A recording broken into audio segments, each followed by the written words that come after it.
Heathcliff was thick, right from the start.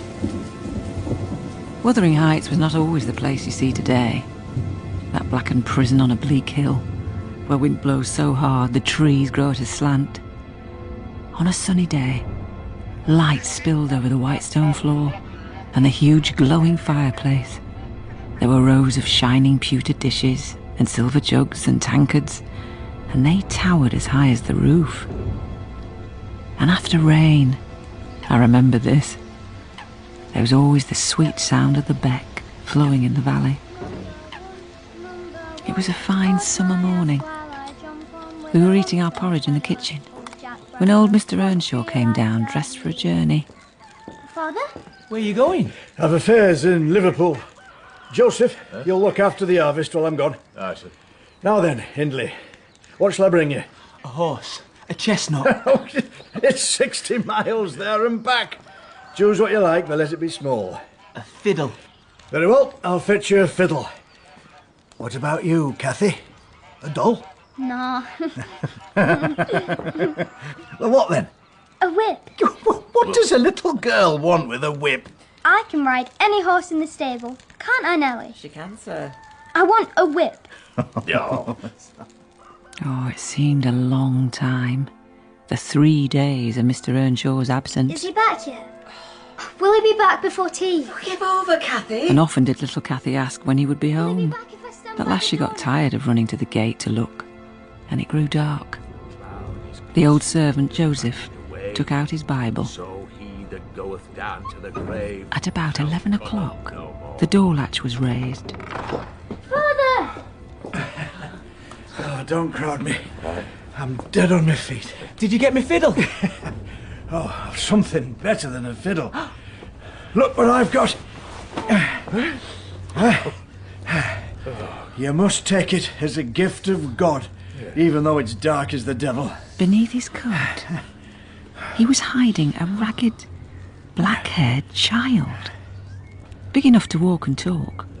Indeed, its face looked older than Cathy's. Yet, when the old master set it on its feet, it only stared and repeated some gibberish that no one could understand. Hannah Barton. It's all right. Hannah Barton. What's it saying? It's a gypsy. He's not saying nothing. I found it on the street. I couldn't leave it. It was the Christian thing to do. You don't need more mouths to feed and fend for. These two are enough trouble as it is. Oh, say hello, Hindley. I won't. Say hello, Cathy. Hello. It likes you. Shame on you, Cathy Earnshaw. Lassies, don't spit. Wash it, Nelly. Give it a good clean. Yes, sir. You can sleep with Hindley. But Hindley would not have it in bed with him. He wouldn't even have it in the room. Stay out, brat! I don't want you. Get back on the street where he found you. I put it on top of the stairs and hoped it might be gone in the morning. What's wrong with you? Are you scared? You understand? Are you cold? Listen. Number two, some wear a boot, but I wear a shoe. Oh, you like that, do you? Come on, you can share with me. He was christened With a Heathcliff, Cadillac or Jack after a son of Earnshaw's that had died. And from then on, it was always the same. Where are you? Come on! It was always Heathcliff following Cathy. That's a pigeon feather. Say it. Pigeon. That's it. Pigeon. You can have it if you like. That's a lapwing. Lapwing. You can have that one and all. Look at your hand. Look at mine. See? Yours is all dark and mine is all white, but on the other side, they're both the same. Oh, don't tickle me! Lapwing! Stop! As time passed, Hindley learnt to regard Heathcliff as a usurper both of his father's love and his privileges. Now then, bonny lads, I have 2 new horses. Choose which one you'd like. The chestnut, Father. Heathcliff? The chestnut. Heathcliff, you shall have the chestnut. Hindley, you can have the other. I don't want the other. How many times do I have to say it? We must show charity. So Heathcliff took the chestnut, but it soon fell lame. He went straight back to Hindley. I want yours. You can't have mine. Show your father what he did to my arm. You gypsy! Go on, hit me. I don't care. Down Heathcliff fell, but staggered up immediately, breathless and white. Again. You dog! Again. I hate you! I hate you! I hate you! Hindley, get off. Take my horse. I hope he breaks your neck. In the course of time, Mr. Earnshaw's health began to fail, and he grew irritable. Can no one speak? How did he get these bruises? Heathcliff? Hindley? Cathy? Nelly Dean? What about you? I saw nothing, sir. My back was turned. You should flog 'em all. They're all as wicked. There are going to be some changes from now on. Hindley, I'm sending you to college. I don't want to go. I want to stay here. You're good for nothing here. And Cathy, go say thy prayers and ask God's pardon. Good night, Father. I rue the day I ever reared you. Good lad, Heathcliff.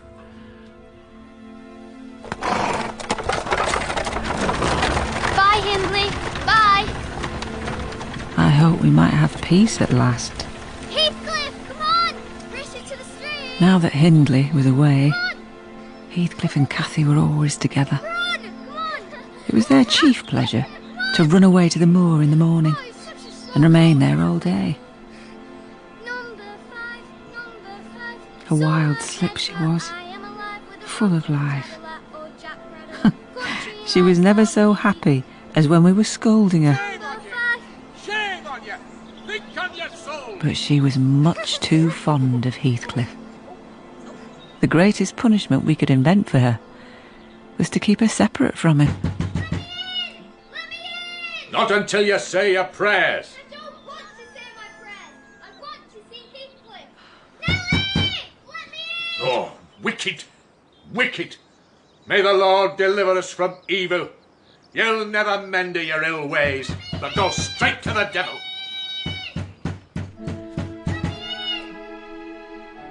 It was 3 years later, when the hour came at last, that ended Mr. Earnshaw's life. I was busy at my knitting by the fireside, and Joseph was reading the Bible. For if they fall, one will lift up the other. Miss Cathy leant against her father's knee, and Heathcliff lay on the floor, with his head in her lap. Why canst thou not always be a good lass, Cathy? Why can't you always be a good man, Father? Shall I sing? Aye. It was one summer morning, as I rambled o'er yon moss. I had no thought of listing, till a soldier did me cross.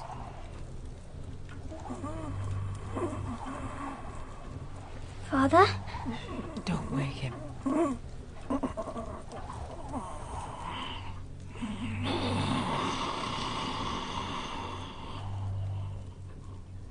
Father!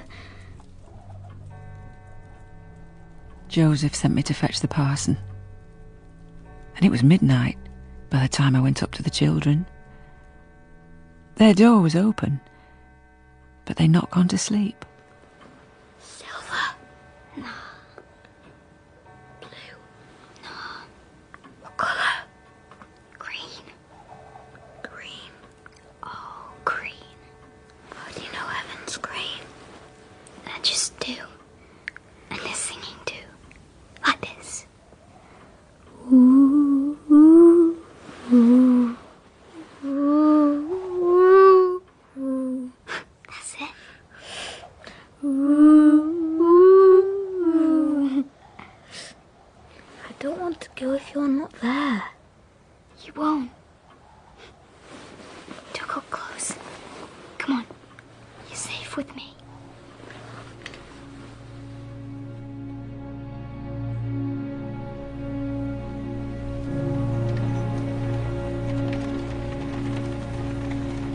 Mr. Hindley came home for the funeral, and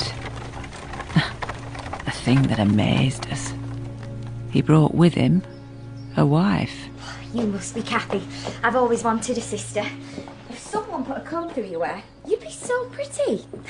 I don't like funerals. They make me sad. We are going to be such Nelly, friends. I'll make Joseph, you so pretty. now that I'm master, there are going to be some changes at Wuthering Heights. You servants will move to the back kitchen. I don't want you sitting here gawping and chattering with me and my wife. And you. What? You'll call me sir for a start. You'll work outdoors like a fam lad, do you hear? My father was too soft with you. Get out! At first, Heathcliff bore his degradation well, because Cathy taught him what she learnt and played with him in the fields. A is for The curate might set as many chapters as he pleased for her to learn, B is for and Hindley might thrash Heathcliff till his arm ached. C is for carrot. They forgot everything the moment they were together. Come on, Heathcliff! Follow me! Shame on you! Sit down! Sit down and think of your souls! They promised to grow up as rude as savages. Do you believe in ghosts? Do you? Yes, me too. Come and get me! Come on! Woo! Woo! Woo!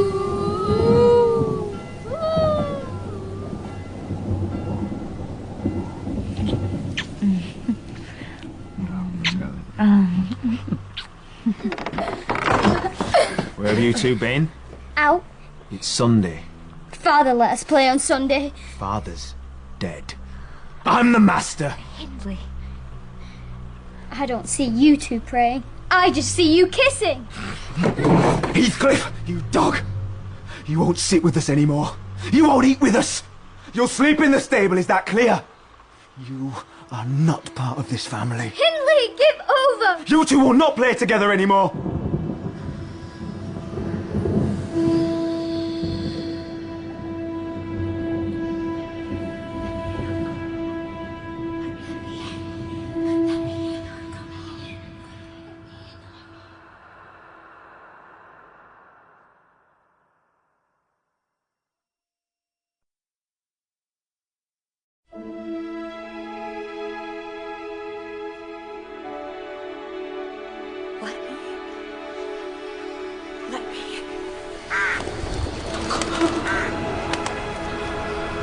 You must take it as a gift of God, even though it's dark as the devil. You two will not play together anymore.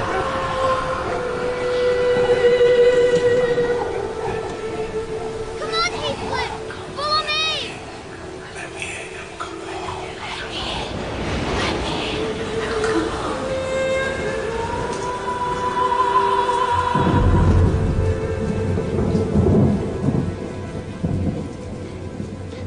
Now that Earnshaw was dead, his son Hindley kept Cathy and Heathcliff apart. It was too much for Cathy. Hours she spent crying. One dark night I heard her sneak outside. Heathcliff! Race you down to the Grange! Come on! Thrushcross Grange was a country house 4 miles down in the valley, and home to the Linton family. Cathy and Heathcliff ran from the top of the heights without stopping. By this time Cathy was barefoot, having lost both shoes. Go closer. Come on. Get right up at the window. What they saw amazed them. A beautiful room furnished in crimson. A shower of glass drops hanging from the ceiling. Old Mr. and Mrs. Linton were not there, and the children, Edgar and Isabella, had the place entirely to themselves. And what were they doing? Fighting over a silly puppy. Heathcliff and Cathy laughed and laughed. Pretend to be ghosts.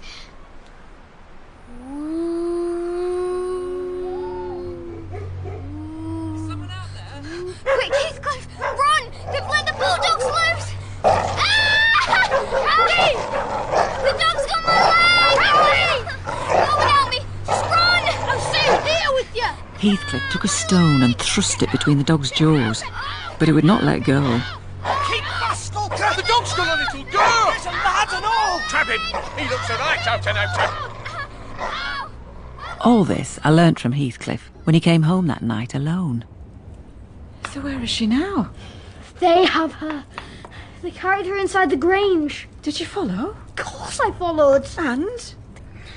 They called me names, said I would hang. What about Miss Cathy? Edgar recognised her, tried to stay, but they threw me out. So I went to the back window and waited. What did you see, Heathcliff? They took off her dirty cloak, they washed her feet, they combed her hair, and fetched her slippers, carried her to the fire. She's better than everybody, isn't she, Nelly? She's better than everybody on earth. Well, you'll catch it now. I don't care. I don't care about anything without Cathy.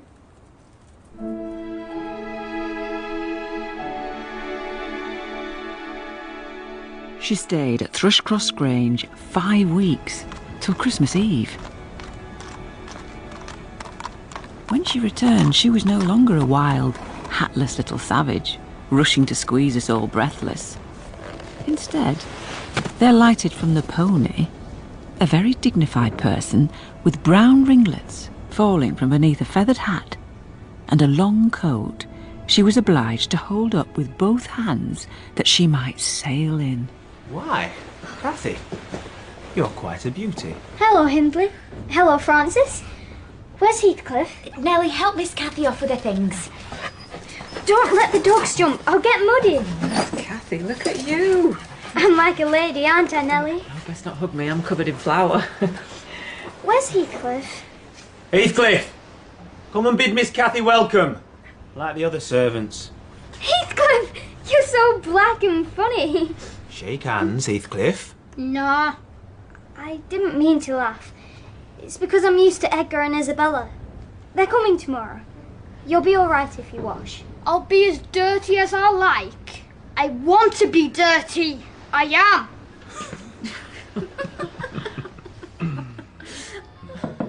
In the morning, Heathcliff carried his ill humour to the moors. He did not appear till the family had left for church.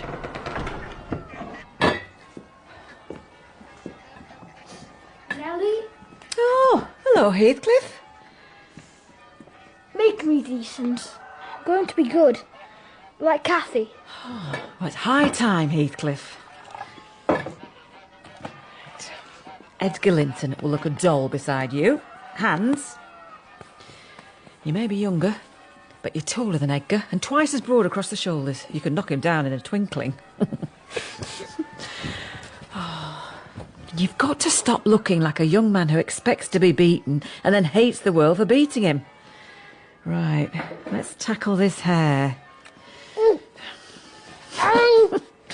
You know what I think? I think you're a prince in disguise. Your father was the Emperor of China, and your mother was an Indian queen. They could buy the Heights and the Grange with 1 week's wages. Imagine that, eh? They're here. Right. Show 'em how fine you are.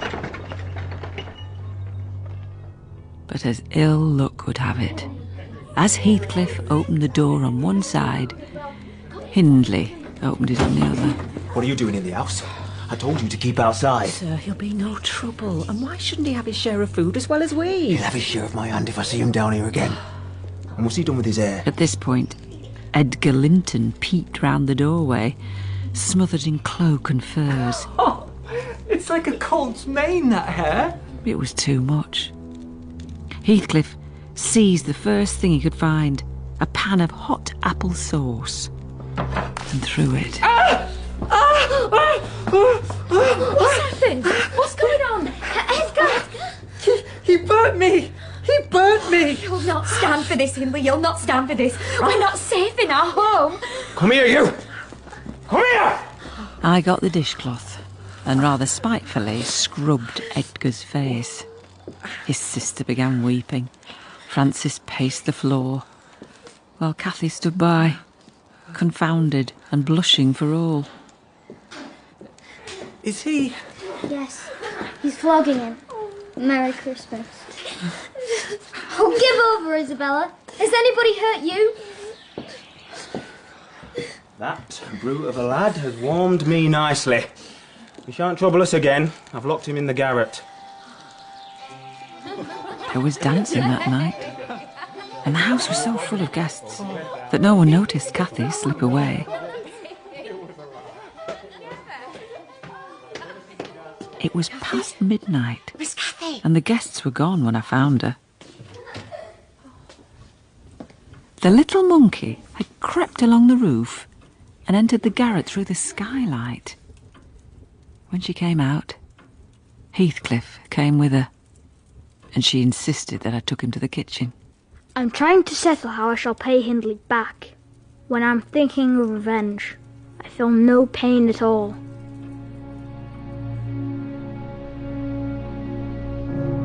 As the year passed, Cathy continued to visit the Lintons. Frances grew big with child. Heathcliff continued to work in the fields. It was a fine morning in June, and we were busy with the hay, and Cathy came running. Nelly! Nelly! A baby! So soon? Dr. Kenneth said Frances is ill.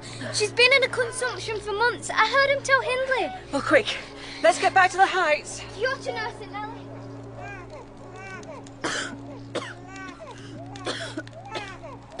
Hindley told his wife it was just a cold. But a few weeks later, a fit of coughing took her. She put her 2 hands about his neck.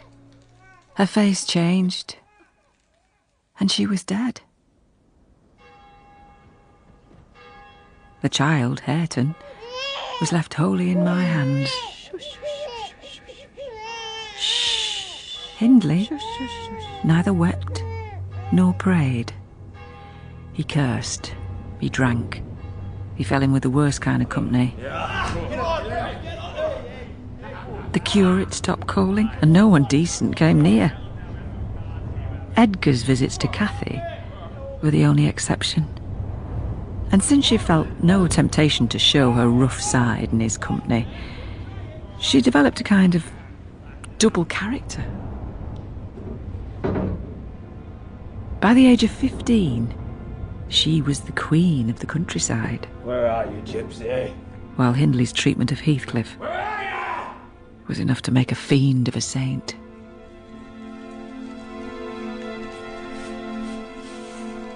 Are you going somewhere? It's raining. Then why are you wearing that frock?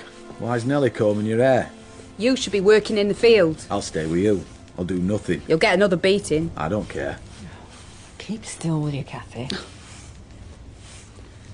Edgar Linton might call. Again? He might. You spend more time with him than you do with me. Why should I always be with you?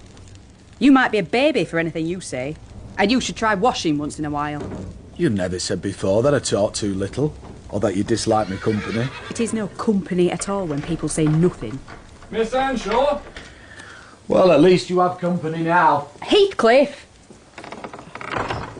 That night, I was rocking Hareton on my knee A cake baker's when Heathcliff came in. Bake me a cake as fast as you can. Is he still here? Master Edgar left an hour ago. He looked right pleased with himself. Heathcliff, so I thought, walked through to the barn, but as I found out afterwards, he only got as far as the other side of the bench. There he threw himself down where no one could see. Are you alone, Nelly? Yes, miss? Edgar asked me to marry him. Did you accept? Yes. Was I wrong? Do you love him? Of course. Why? Why? Because he's handsome, he's pleasant, he loves me, And? he's rich. I love the ground under his feet and the air over his head and everything he touches and everything he says. There. Well, that settles it. Where's the obstacle? Here. In my heart. Here in my head. In whichever place the soul lives. I know I'm wrong. I dreamt once that I went to heaven and the angels were so angry they flung me out into the middle of the heath on top of Wuthering Heights, where I woke sobbing for joy. I've no more business to marry Edgar Linton than I have to be in heaven. And if my brother had not brought Heathcliff so low, I shouldn't have even thought of it. It would degrade me to marry Heathcliff now. What was that? I turned my head and saw Heathcliff rise from the bench and steal out. I thought you said we were alone. Heathcliff! Was he there all that time? I don't know why you're so worried. You and Heathcliff will be separated soon enough if you're marrying Edgar Linton. Separated? Who can separate us? Whatever our souls are made of, his and mine are the same, and Linton's is as different as a moonbeam from lightning. Nelly, I am Heathcliff. He's always, always in my mind. But did it never strike you that if Heathcliff and I married, we should be beggars? Whereas if I marry Edgar, I can help Heathcliff and place him out of my brother's power. With Edgar's money, I think that's the worst motive you've given yet. Now where are you going? To look for him.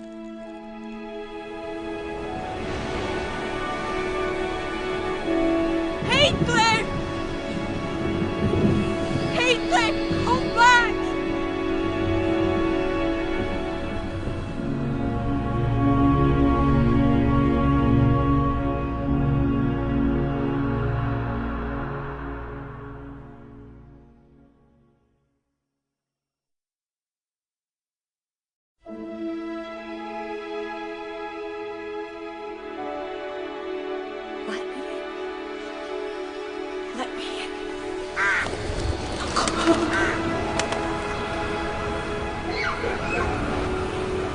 You will never speak to her again. You spend more time with him than you do with me.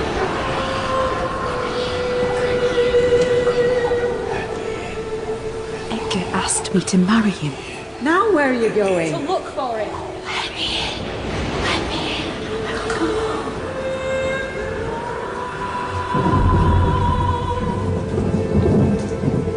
on. Heathcliff had heard Cathy say she was going to marry Edgar Linton, that she could never marry Heathcliff because he was beneath her. That night, a storm raged. Heathcliff! Come back! Heathcliff! Cathy, come inside! Heathcliff! Where are you? But he had gone.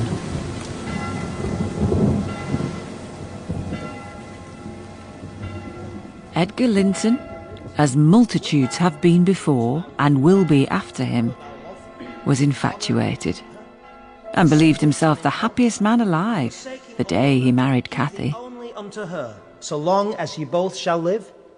I will. Catherine Earnshaw, wilt thou have this man to thy wedded husband? Wilt thou love him, honour and keep him, in sickness and in health, and forsaking all other, keep thee only unto him, so long as ye both shall live? Catherine? I will. Against my inclination, I was urged to leave Wuthering Heights and move with Cathy to Thrushcross Grange. Hindley had fallen in with a rough crowd, drinking and gambling and losing money by the day. Oh, we don't want women at Wuthering Heights. We no need of them. No, on your way, on your way. It was with a heavy heart that I said goodbye to Hareton. Now then, young man, remember your alphabet I, Nelly. and your numbers. I. Say your prayers at night. I will. And wash your hands. Have you not done yet, woman? Don't forget me, Hareton. No. Good lad. Hareton, I'll come back.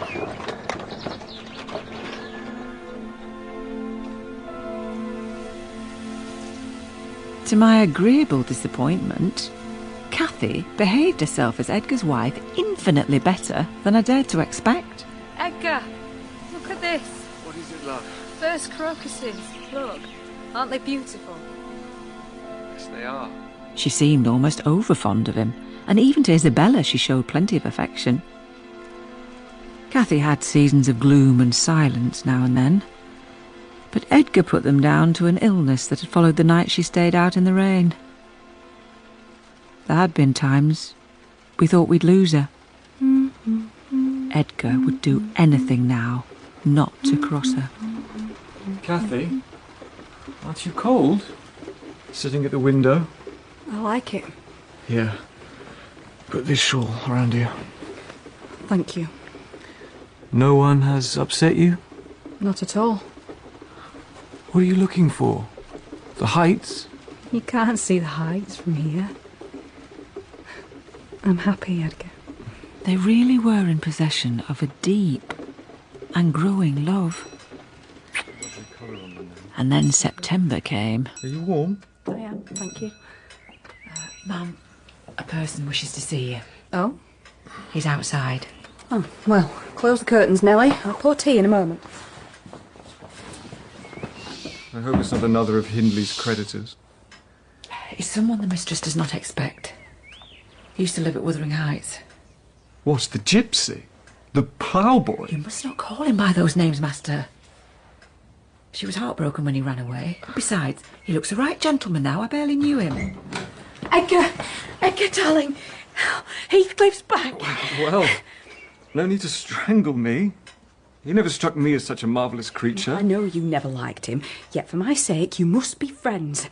I'll run down and fetch him. Let Nelly fetch him. And Cathy, try to be glad without being absurd. I found Heathcliff waiting outside. Hello, Nelly. He followed me without wasting words. This way, Mr. Heathcliff. And I ushered him into the presence of the mistress and master. Heathcliff! Oh. There. Take hands. You must be friends. You will be friends. Sir? Sir? Now that he was in the light of the candles, I was amazed to behold the transformation in Heathcliff. In the 3 years that had passed, he had grown into a tall, athletic, well-formed man. Beside him, Edgar Linton seemed slender and insubstantial. Please, be seated. Thank you. I see your fortunes have changed, Mr. Heathcliff. They have changed in every way, but one, Mr. Linton. Oh, isn't this wonderful? Mr. Heathcliff, you look so different. Miss Linton. You seem to have prospered, Mr. Heathcliff. Where are you staying? Gimmerton? Wuthering Heights. You're reconciled with Hindley? I have an attachment to the place. I'll pay good rent. He needs the money. All this time, Cathy kept her gaze fixed on Heathcliff, as if she feared he would vanish. I shall wake tomorrow and think this is a dream. And yet you don't deserve this welcome. To be absent 3 years and never think of me. A little more than you had thought of me. I only recently heard you were married. I came back to see your face one last time. Then to settle my score with Hindley and turn a gun on myself. I've fought a bitter life since last I heard your voice. Cathy, unless we are to have cold tea, please come and pour. Isabella and I are waiting. The meal barely lasted 10 minutes. Cathy could neither eat nor drink. Edgar spilled more tea than he consumed. And Isabella barely took a mouthful. I'll come and see you tomorrow. And as Heathcliff walked into the dark, I had a presentiment in the bottom of my heart that despite Cathy's joy, it would have been better for everyone if he had forgotten. The following day, Mr. Edgar abjured his peevishness and ventured no objection to Cathy taking Isabella and myself to Wuthering Heights. She, in turn, rewarded the master with such a summer of sweetness as made the house a paradise. And how is Hareton, Heathcliff? I have not seen him. I hope you are not still thinking of turning a gun on yourself. I shall turn it on others instead.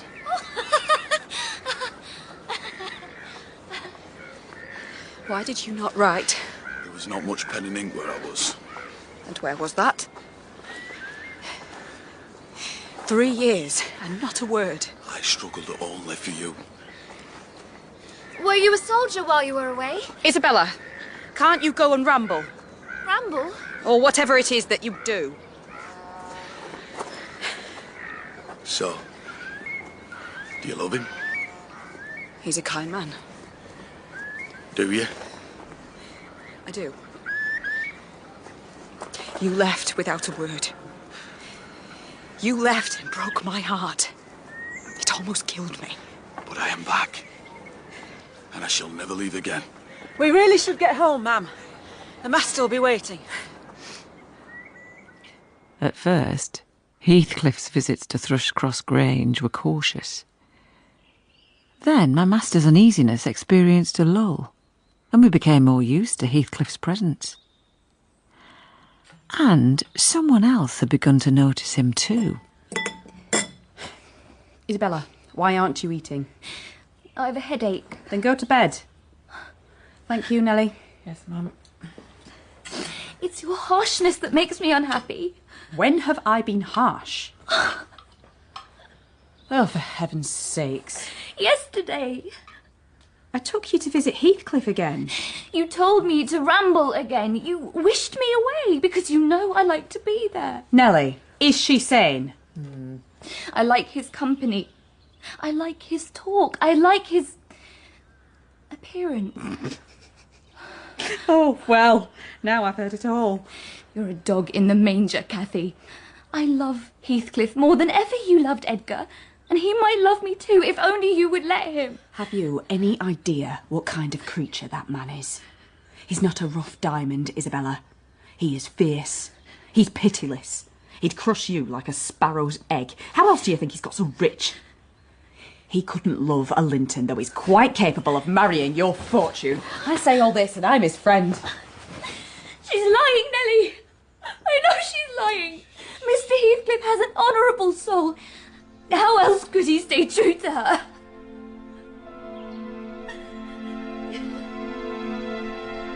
It was a bright, frosty afternoon. I was on the road from Gimmerton when Joseph stopped me. Nelly!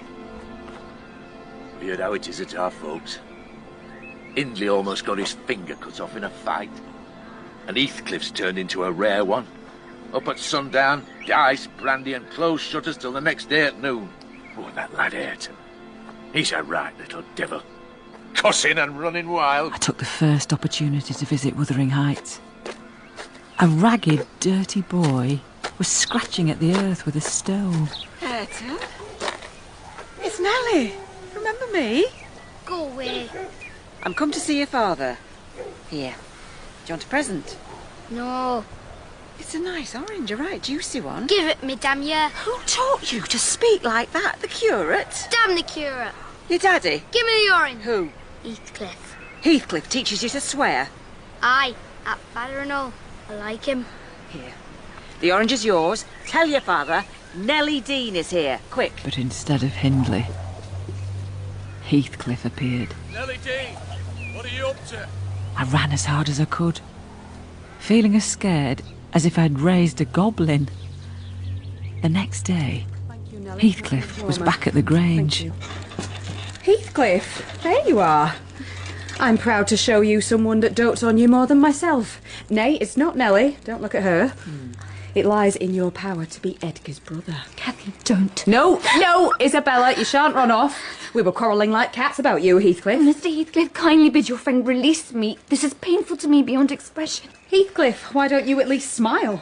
Isabella swears the love Edgar has for me is nothing to that she entertains for you. Heathcliff stared at Isabella, as one might do at a strange, repulsive animal.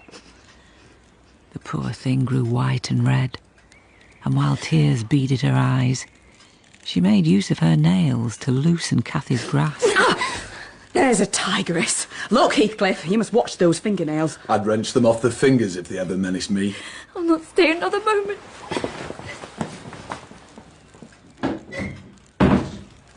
Is it true? Take no notice. I only wish to punish her sauciness. I like her far too much to let you have her. She's her brother's heir. Heathcliff? If he has no son. No, Heathcliff. I absolutely forbid it. Leave Isabella alone. His abode at the Heights had become an oppression past explaining. I felt that God had forsaken the stray sheep, and now an evil beast prowled, waiting his time to destroy.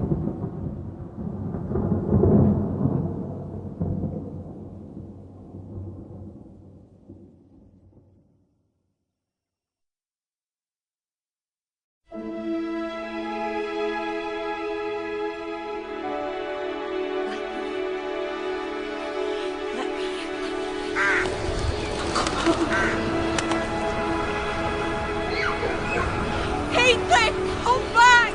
Edgar Linton, wilt thou have this woman to thy wedded wife?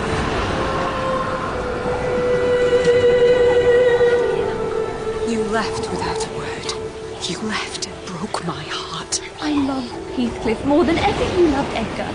But I am back, and I shall never leave again.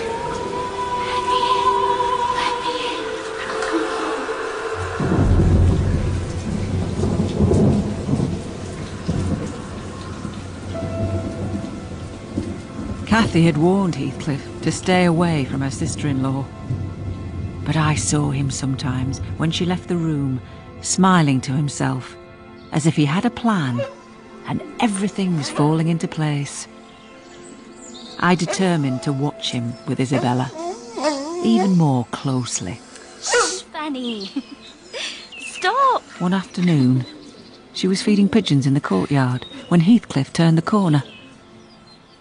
I was standing by the open window, where I could clearly hear, but I hid from their sight. Miss Linton.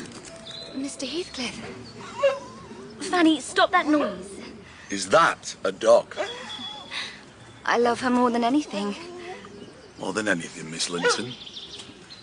Is there nothing you love more? Please, don't. Run away then, if you don't like it. See? I'm not even holding you now.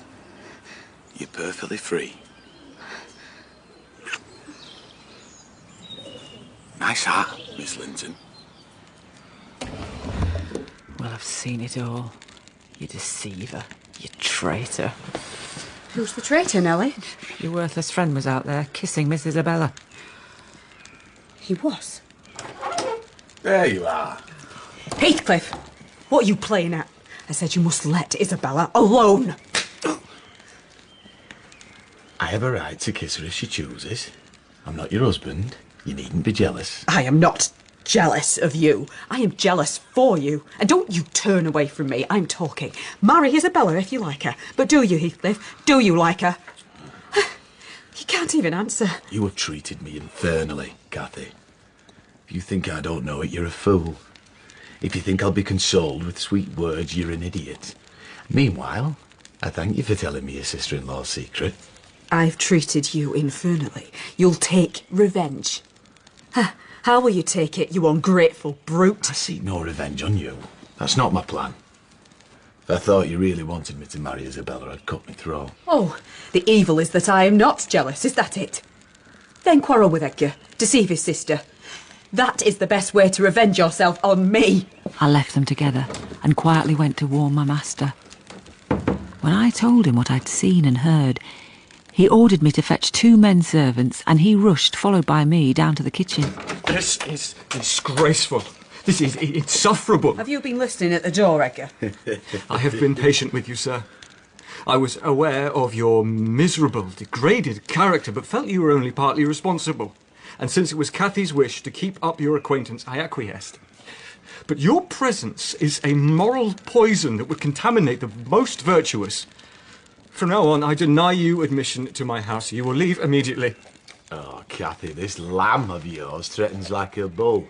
It's in danger of splitting its skull against me knuckles. Fetch the men now. Yes, sir.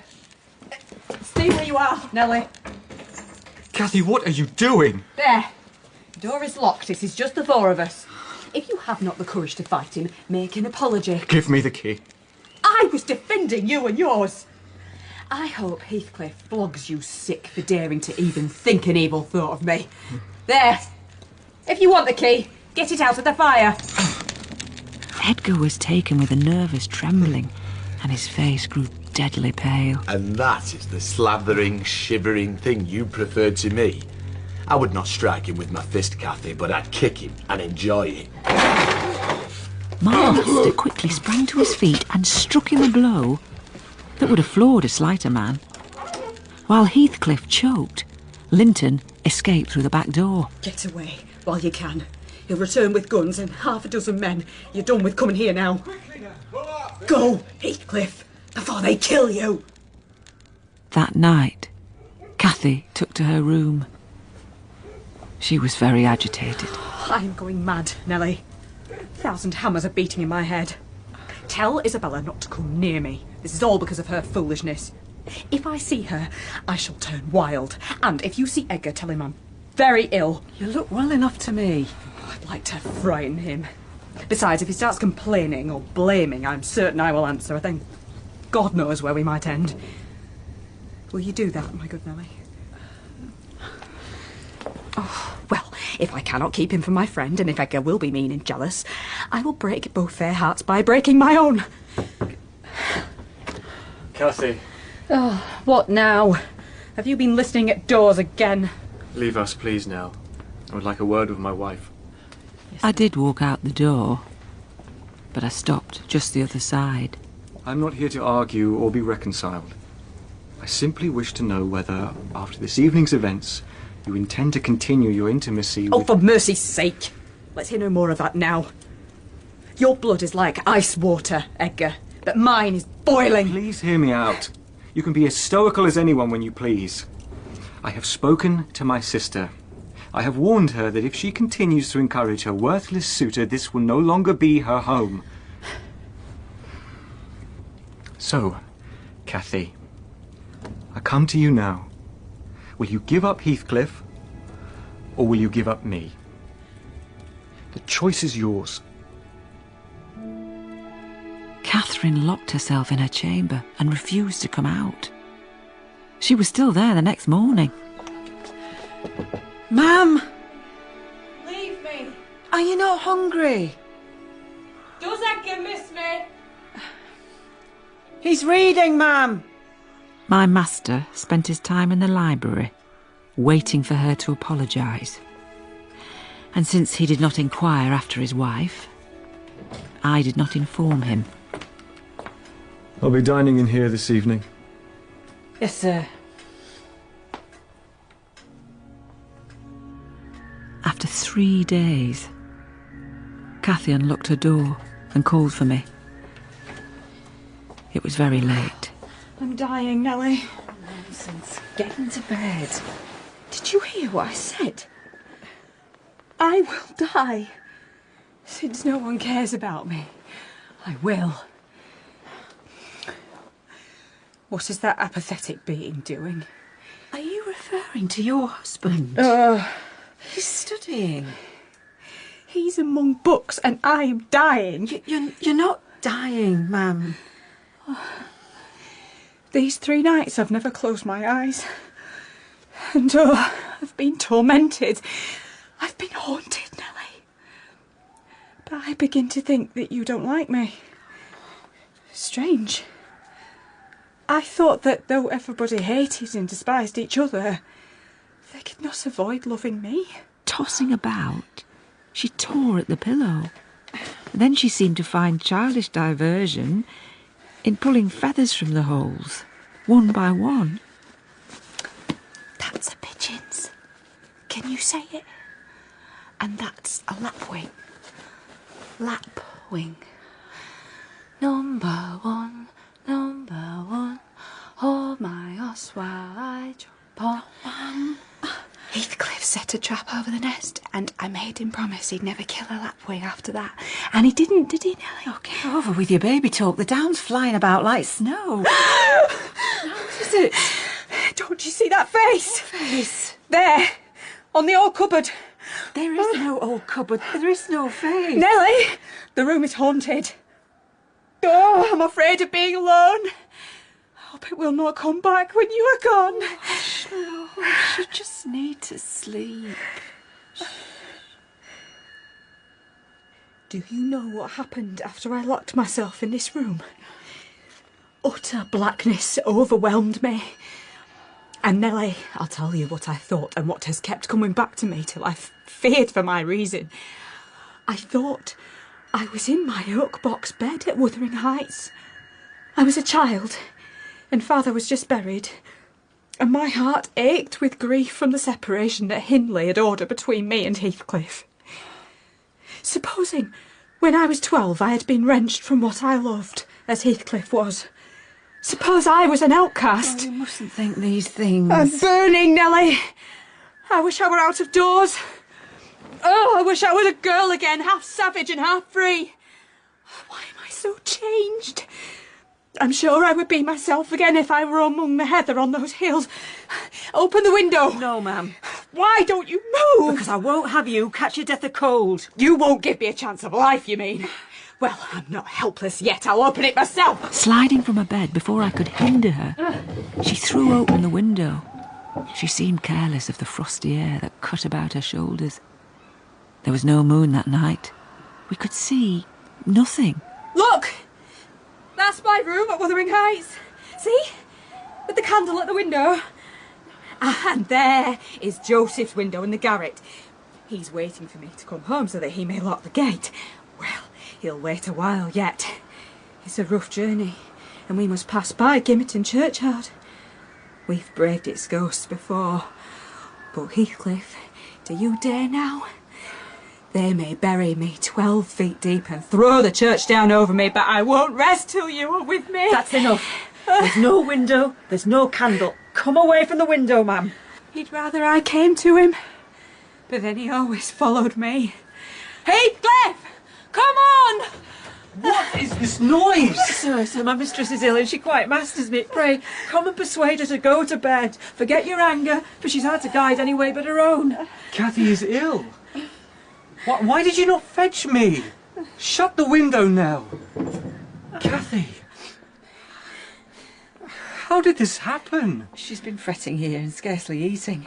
But it is nothing, sir. You know what she's like. Nothing.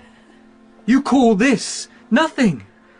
You shall account for keeping me ignorant, Nelly Dean. Now run and fetch Dr. Kenneth before it is too late. In passing the garden to reach the road, I saw something white hung from a hook, evidently moving by some other agent than the wind. It was Isabella's Springer Spaniel, hung by a handkerchief and nearly at its last gasp. It's all right, Fanny. It's all right. Who could have done this? Oh, Heathcliff. I hurried to fetch Dr. Kenneth. What's been happening at the Grange, Nelly? We've heard odd reports. A stout, hearty lass like Catherine does not fall ill for a trifle. Oh, you know how it is with that family. You know, their violent dispositions, and Mrs. Linton caps them all. Well, how will her husband take it? Well, if he loses her, his heart will break. I hear he's thick with Heathcliff these days. It was all because the mistress was thick with Heathcliff when they were young. No doubt we shall see him again. He's been paying too much attention to Miss Isabella. He's been told to stay away. I have it on good authority that only last night she and Heathcliff were out late. Where? Behind the Grange. It looked as if he were trying to persuade her not to go in, but just mount his horse and ride away, Nelly. Nelly! I outstripped Dr. Kenneth and ran. Miss Isabella! Miss Linton! Miss Isabella had gone.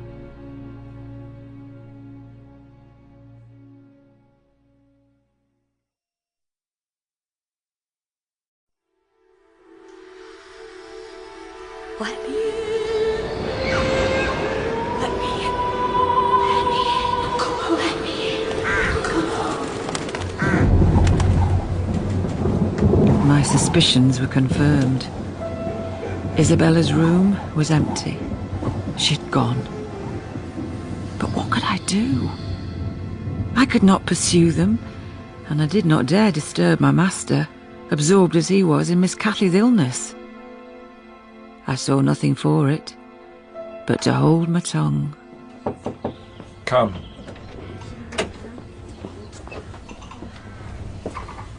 How is she, sir? She's calmer now. She's sleeping. But she must not be upset again. You understand? I understand. I cannot lose her, Nell. I brought you tea, sir.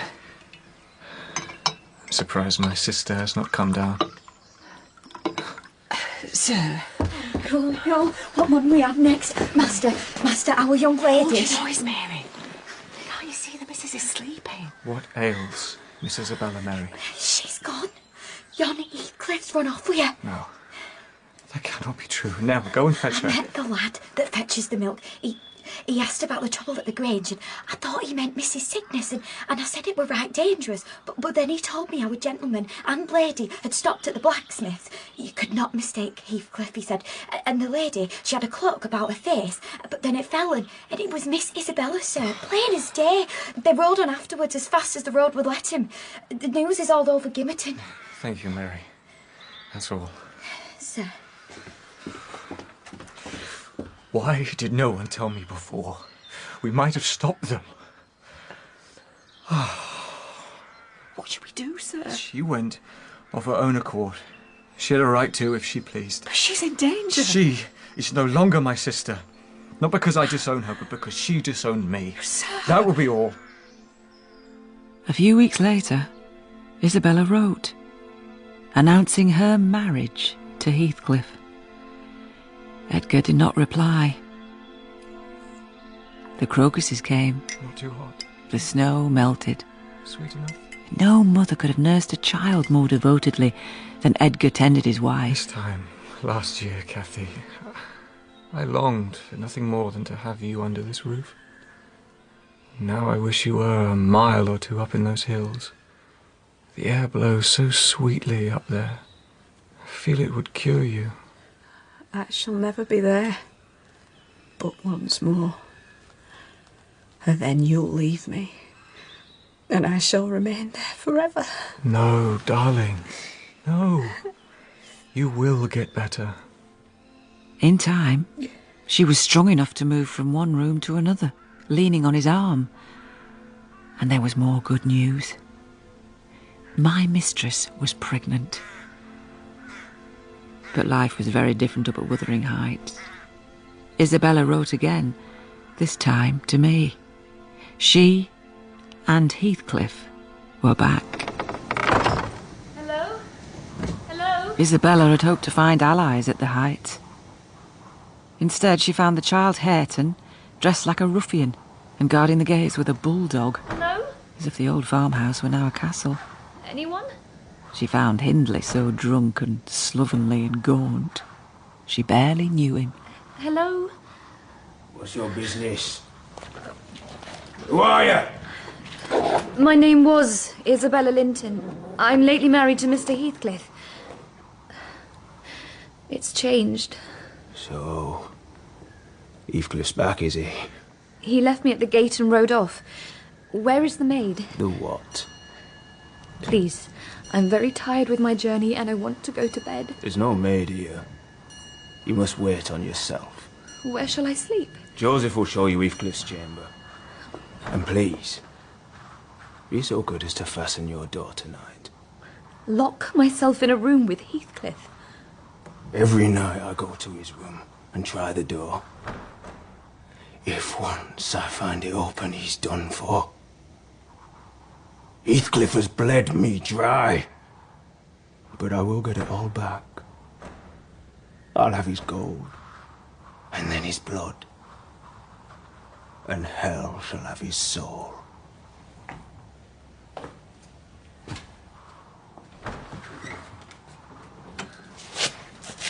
Joseph?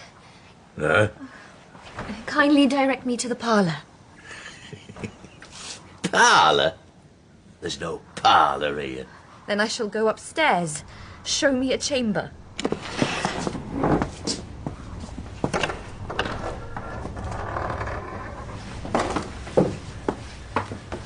Does it have to be so dirty?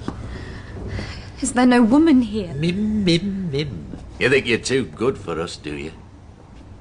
Heathcliff will put you in your place. Here's a room.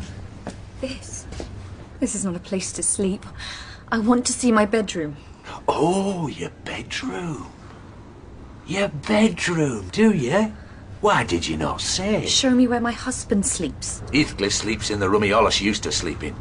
We missed Cathy when they were small. But you can't go there. He keeps it locked. For heaven's sakes, all I want is rest. I'll sleep downstairs.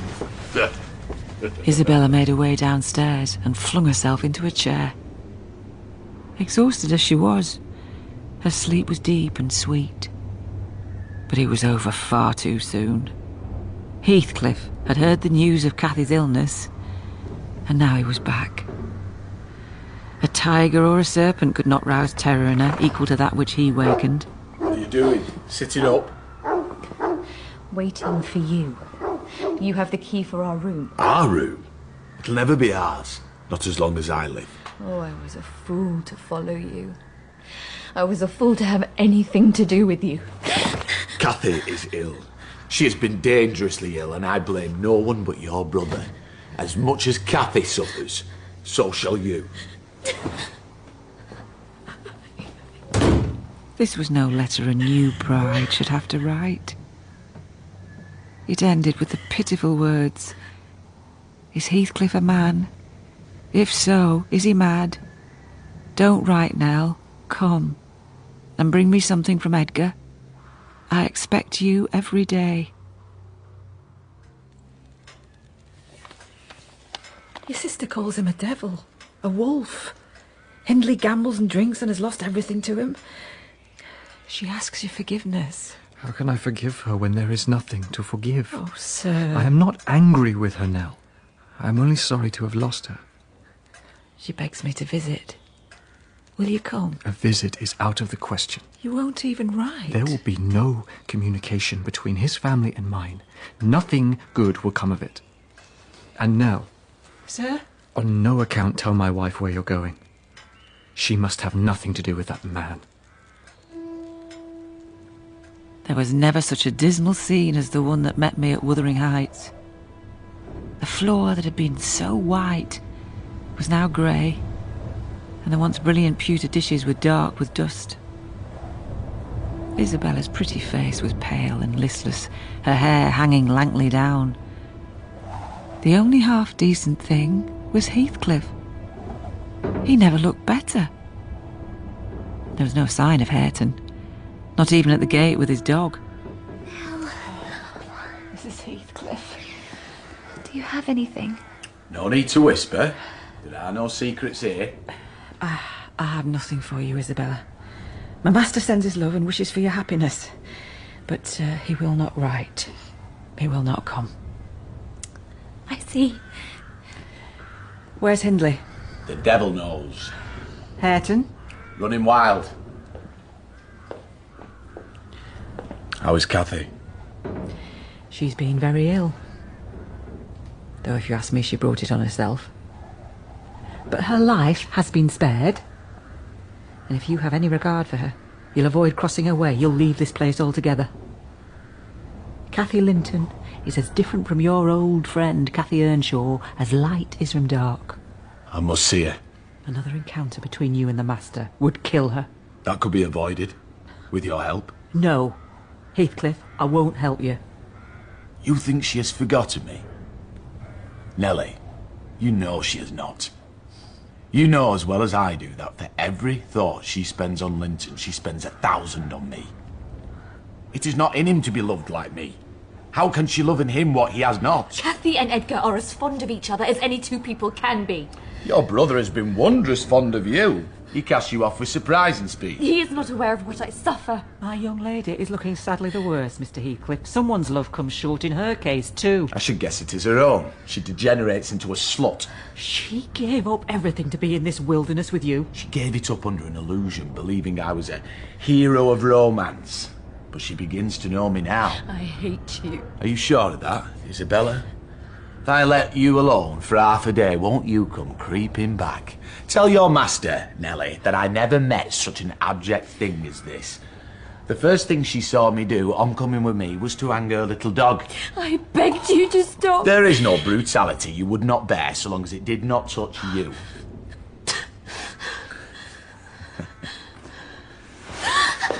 Tell your master, Nelly, that as far as his sister is concerned, I keep strictly within the limits of the law. If my wife desired to go, she could. Don't believe a word he says. He's a lying fiend. But Nelly, promise that you'll make no mention of this to my brother. Heathcliff married me to obtain power over Edgar, and he shan't have it. I'll die first. Thank you. That will do for the moment. And now go upstairs, Isabella. I have something private to say to Nelly Dean. Since when was the front door the way upstairs? Get up there, woman!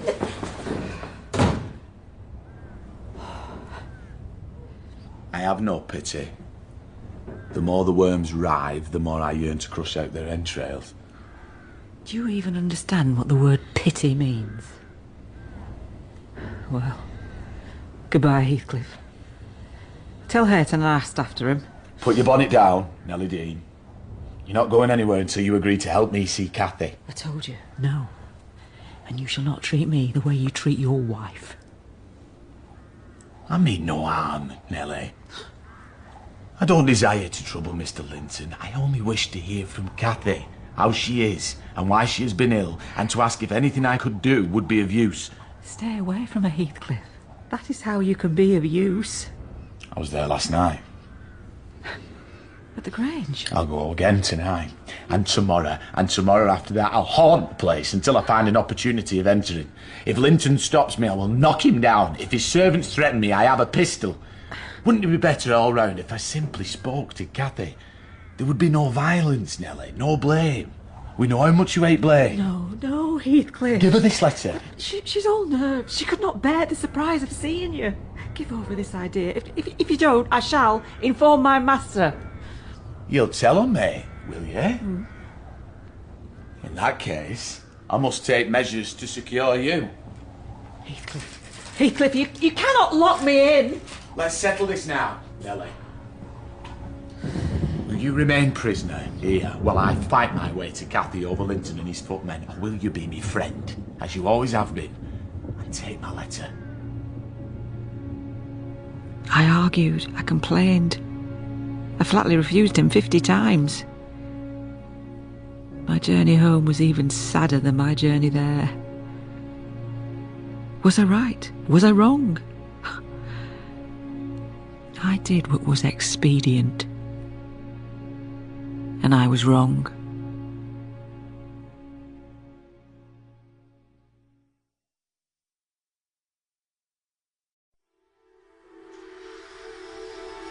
Let me in. Let me in. Let me in. Come on, let me in. Come on. Heathcliff had persuaded me to steal a message to Cathy. I waited for a quiet moment when the family were at church. It was a warm and pleasant day. I knew without looking that Heathcliff was near. I opened the doors and windows, and then I went upstairs. There's a letter for you, Mrs. Linton. It's urgent, ma'am. Shall I break the seal? She was sitting in a loose white dress by the open window. The letter's in your lap, see? It's short. It's from Heathcliff, ma'am. That's it. Read it quickly. Heathcliff. I swear he's coming now. Quick, ma'am. What should I say? Cathy! Before I could reach the door, he had opened it, and in a stride or two was at her side and had her in his arms. My mistress kissed him first, and then he bestowed more kisses on her than I dare say he ever gave in his life. Oh, Cathy. All my life. How can I bear it? You and Edgar have broken my heart, Heathcliff. You have pulled and pulled and broken it between you. You have killed me, Heathcliff. No! No! You shall not get away. I wish I could hold you till we were both dead. I shouldn't care what you suffer. Will you forget me? Will you be happy when I'm in the earth? Will you say, that's the grave of Cathy Earnshaw? I loved her once, but it's past. No. Will your children be dearer to you than I? Don't torture me. I'll turn as mad as you. You know, you lie to say I killed you. And Cathy, you know, I could as soon forget you as myself. Is it not sufficient for your infernal selfishness that when you are at peace, I shall writhe in the torments of hell? I shall not be at peace. I'll never be at peace. I'm tired. I'm so tired. I long to be free. I am not wishing you greater torment than I have, Heathcliff. I only wish us never to be parted. Come back to me. You never harmed me in your life. Come back. She made a spring forward and he caught her. And they were locked in an embrace from which I thought my mistress would never be released alive. Why did you betray your heart? You loved me. Then what right had you to leave me? What right? Answer me for the poor fancy you felt for Linton. Nothing that God or Satan could inflict would have parted us. You did it, Cathy. Of your own free will, you did it. I have not broken your heart. You have broken it, and in breaking it, you have broken mine. What kind of living will it be with your soul in the grave? If I've done wrong, I'm dying for it. You left me too. But I forgive you. Forgive me. Church is long over. You must go now, Heathcliff. No. Don't leave me. I must, Cathy, but I won't stray far. Just for an hour. Not for a minute. He cannot hurt us now. Let him do what he likes. I'll stay. You're going to listen to her? She has no idea what she says. Get up! Get up before we're ruined, all three of us! Cathy! Damn the fool. There he is. What in hell's name is going on? Your wife has fainted. Help her. Cathy, look at me. Cathy, can you hear me? Come back. You must go, Heathcliff. I shall not refuse to leave the house, but I'll stay close. I'll be under the trees. Send for Dr. Kenneth! At about midnight, Cathy delivered a baby. A puny child, prematurely born. It was named Catherine, after her mother. We were up all night and into the dawn. Soon after sunrise, I stole out, searching for Heathcliff. I wished, yet feared, to find him. He was not far, leant against an old ash tree, his hair soaked with the dew that fell pattering around him. Heathcliff? She's dead, isn't she? She died at midnight. Put your handkerchief away. She wants none of your tears. I'm weeping as much for you. Did she mention me? She recognised no one from the time you left. May she wake us kindly in the next world. May she wake in torment. She's a liar to the end. Cathy Earnshaw, may you not rest as long as I am living. You said I killed you. Haunt me then. Be with me always. Drive me mad. Only don't leave me here where I can't find you. Oh, God. I cannot live without my life. I cannot live without my soul. He dashed his head against the knotted trunk and howled, not like a man, but like a beast, being goaded to death with knives and spears. Leave me, Nelly! She's no place for you!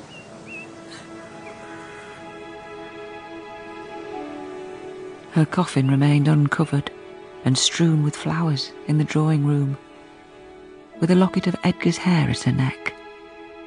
He spent his days and nights watching over her. And, though no one knew but me, Heathcliff spent his nights outside, an equal stranger to repose. How is Catherine? The baby's sleeping, sir. You should do the same. Sleep. Yes. No. Sir? No. Nothing. There are no words.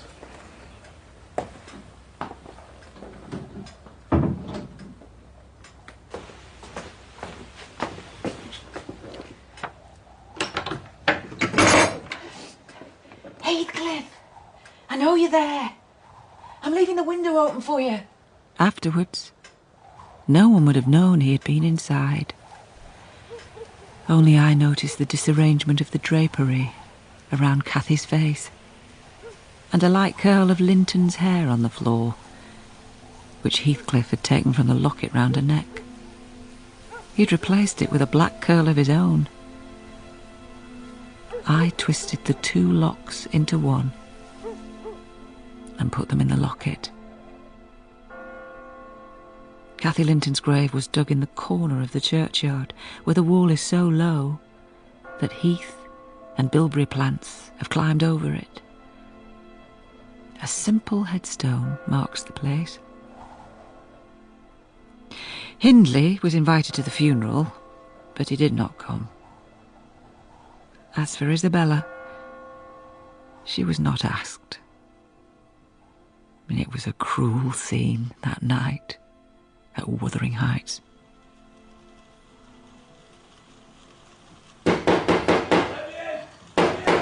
I'll keep him out another 5 minutes. You don't object? You may keep him out the whole night, Hindley, for all I care. Unlock the door, goddammit! You and I have a great deal to settle with that man outside. Are you willing to endure to the last and not once attempt a repayment? I'm weary of enduring. Treachery and violence are spears pointed at both ends. Treachery and violence are a just return for treachery and violence. He'll be your death unless you get the better of him. And he'll be my ruin, and the ruin of my son. Promise to hold your tongue. And before that clock strikes 1, you're a free woman. A pistol. Let go of me. This is madness. Though I wish him dead, we cannot kill him. I'll do you a kindness, and I'll have justice for my son. Everything that should belong to Ayrton I've lost to that man. It's time to make an end. Heathcliff, you better seek shelter somewhere else. Hindley has a mind to shoot you. Open the door! Oh, go back to Cathy's grave, why don't you? And lie on it like a dog. Don't let me come in the door, I'll use the window! I'll kill you first! I'll take that! Here's my arm! Here's my arm! Heathcliff, don't! On your knees! Leave him alone! No! All this I discovered from Miss Isabella. Sensing her opportunity to escape, she sprang to the door. She bounded, leapt and flew down the steep road, wading through marshes, rushing all the time towards the beacon of light that was the Grange. And now here she was, standing before me. Where is Heathcliff now? At the Heights. And Hindley? Is he alive? Heathcliff fetched Joseph to bind his wounds, though I doubt he'll survive much longer. Isabella's girlish dress was so wet with snow and rain it clung. There was nothing on her feet but a pair of thin slippers. Order a carriage now. I'm leaving. Oh, you can't leave in that state. I am now. I'll never come back. I want to stay here because the Grange is my home, and I love it. Oh. But Heathcliff won't let me. This can never be my home again. He's a monster. He's a human being. I would rather spend a lifetime in hell than one more night at Wuthering Heights. Goodbye, little Catherine. Goodbye, Nell. I watched at the window as she climbed into the carriage. I never saw Isabella again, though months later she wrote to say she'd had her baby and named him Linton. Grief transformed my master into a hermit, and by winter Hindley had followed his sister to the grave. Drink and gambling had led him to borrow money against the farm, and the person holding the mortgage was Heathcliff. The guest was now the master of Wuthering Heights. I went to Heathcliff with one last request. No, Nelly. Hareton is mine. There is nothing in the world less yours than that boy. Hareton was Hindley's son, and if there were any justice in this world, this farm would be his. Let me take him to the Grange. I've a mind to keep him. We'll see if one tree won't grow as crooked as another. Any news from my wife? I heard I'm a father. A real one. Isabella gave birth to a son, but you'll never see him. You'll never find her. I have no wish to find her. I suppose they wish me to hate my son. They wish you to know nothing about him. But I'll have him when I want him. They can count on that. I'll have Hareton. I'll have Linton. And one day, I'll have Catherine too. No. No more now. You do not think it all ends here. I shall have the children.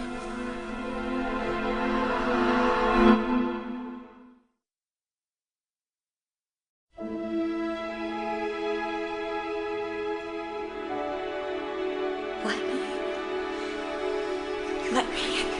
I'm come home.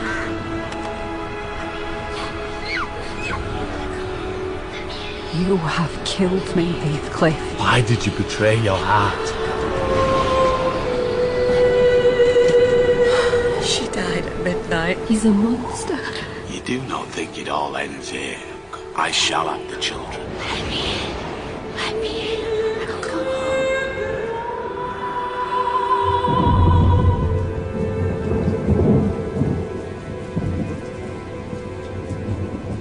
Cathy had died in childbirth. Her brother Hindley was dead too. When I asked Heathcliff to let me take Hindley's boy Hareton, he refused. Meanwhile, Isabella had fled to London, where she too gave birth to a son. 3 children. Catherine, Linton, Hareton. 3 children, and not one of them under the same roof. Heathcliff lived as much a hermit as my master. Catch me, Nelly! The 12 years that followed that dismal period were the happiest of my life.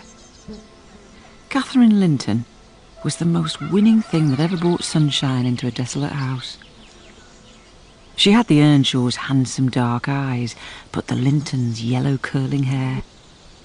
Her spirit was high, never rough, and her capacity for intense attachments reminded me of her mother. But her love was never fierce, like her mother's. It was deep. It was tender. Catherine had never been beyond the locked gates of Thrushcross Grange. As far as she was concerned, Wuthering Heights did not exist. She was the perfect recluse. Nelly? Yes, Miss Catherine? How long before I can walk to the top of those hills? Never, love. Have you been? No, I've never been up there. Wouldn't want to. What is over the other side? A house? Oh, just hills, love. I imagine. Just more and more hills. I've seen snow up there, even in summer. I thought you said you had not been. We should get back. There's a storm coming. Has Pappy been up there?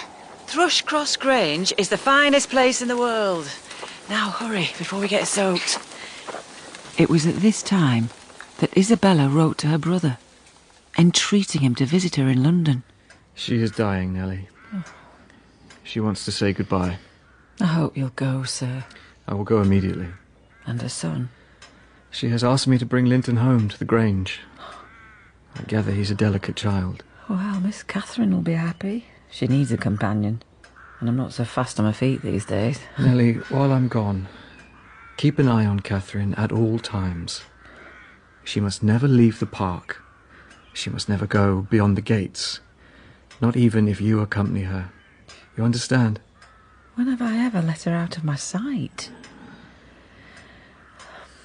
And what about him, sir? Won't he want his son? Mr. Heathcliff has shown no interest in Linton. Why should he start now? After Master Edgar left, my charge sat in a corner of the library. Missing him so much, she was too sad for playing. But then she began to grow restless.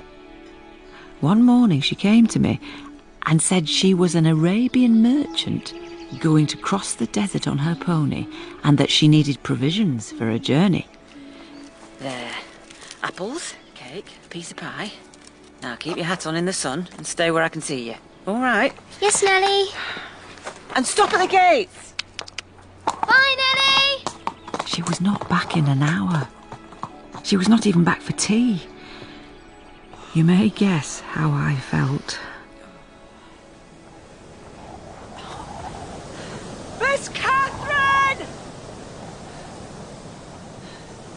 Miss Catherine! I left the Grange and walked mile after mile till a turn in the road brought me in view of the heights. I ran to the door and knocked until the servant Zilla answered. You're come to seek your little mistress. Don't be frightened, she's safe. Oh, Heathcliff's not home. Oh, he's off with Joseph. Come inside, you look worn out. The lass is with Hindley's lad. Ayrton? Yeah, he found her on the moor. Come in, Nelly. She don't stop talking. I found my stray lamb sitting on the chair that had once been her mother's. Her hat was hung on the wall, and she seemed perfectly at home, laughing and chattering by the fire with Ayrton, now a great strong lad of 18, dressed like a ploughboy, who stared at her with astonishment, barely understanding a word. So I set off to cross the desert with my picnic. You are? And then I came to the gates, and I tried them and they were unlocked. So I went out and I followed the road because I wanted to see the snow. The what? The farmhouse had regained some of its ancient aspect of comfort, now that Heathcliff was master. The floors were white again, the pewter shining. There was no sign of the scenes of riot that had been acted here in Hindley's time. Catherine! Nelly! Very well, miss. I'll never trust you again, you naughty thing. Have you been to this place before? Where's your pony? She's in the yard. Hatton took her. Right, hat, now. Catch me first! Catch me! Catch me! Come back this minute. Well, Miss Catherine, if you knew who lived here, you'd be glad enough to get out. It's your father's house, isn't it? No, Heathcliff ain't my father. Your master's? Give over! Well, get my pony. I'll see thee damned before I'll be your servant. There, Miss Catherine, you see what nice company you've got yourself into? But, Nelly, he's a servant. He can't speak to me like that. Hey, softly, miss. Ayrton may not be the master's son, but he's still your cousin. My cousin? Him? My cousin's called Linton. Pappy has gone to fetch him in London. Your father's gone to fetch Linton? Does Mr. Heathcliff know? Miss Catherine, will you stop your constant chatter and put your hat on? We need to go. I had to chastise her all the way home. I don't see why you were so cross. I only went to see the snow. Did you not hear what I said? Waiting when we got back was a letter, edged with black, announcing my master's return. Catherine insisted on going out to meet him. Are they here yet? Will they be here soon? Oh, give over, love. Could we not go a little way to meet them? Oh, how many times must I say it? You're not to go beyond these gates. It was very wrong what you did before, and we must never tell your father. Linton is only 6 months younger than me. I know. Do you think he will like me? I think he will love you. Aunt Isabella sent a lock of his hair once. It was lighter than mine. I keep it in a glass box. Did you know that, Nelly? I didn't know that, no. Shall we run? Oh, heavens, must we? Race you to the gate! Oh, Miss Catherine, come back! Miss Catherine! No! At length, Their suspense was ended. The carriage rolled into sight. Pappy! Darling girl. Linton was asleep in a corner of the carriage, wrapped in a warm fur-lined cloak. A pale, delicate, effeminate boy.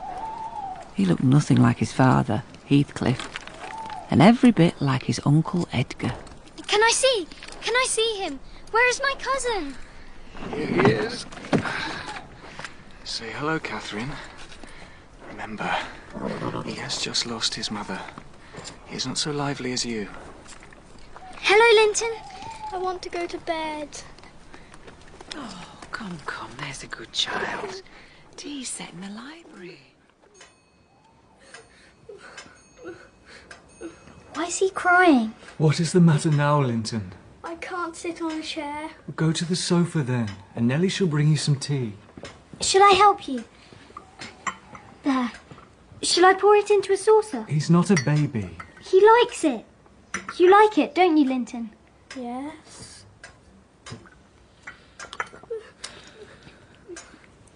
I can sing if you like.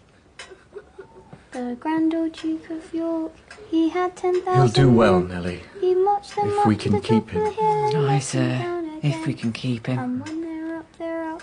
And Our when they're doubts down, were they're decided even earlier than I expected. I'd just taken the children upstairs when a maid informed me Joseph was at the door. He had a message for the master. Heathcliff has sent for his lad. I won't go back without him. I've only just got him to sleep. Then wake him. Tell Mr. Heathcliff that Linton's mother asked me to take care of him, and that his health is weak. That means note. Heathcliff takes no account of the mother, and no account of you either.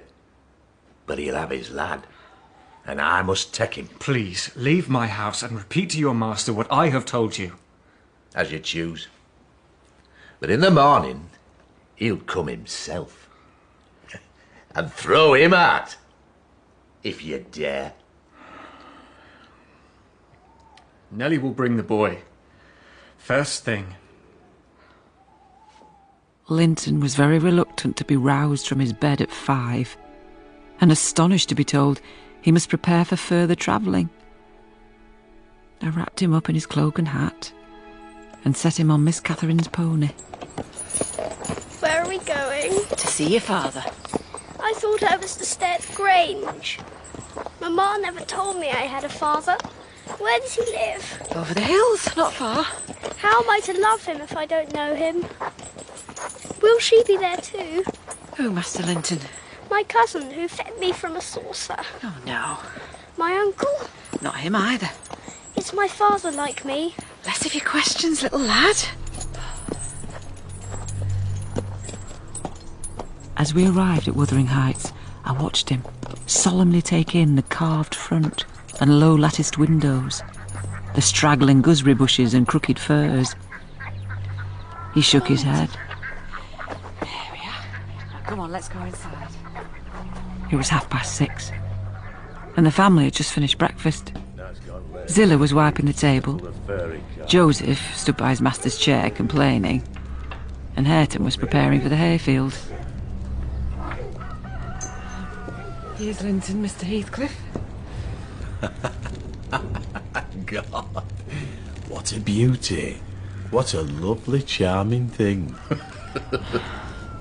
Surely Master Edgar swapped with you, Master. And this is his lass. Damn my soul. That's even worse than I expected. Come here. I don't want to. Oh, go on, Master Linton. You must obey your father. Come here, I said. I don't want to. You're your mother's child. Look at that yellow hair. Hareton, did I ask you to laugh?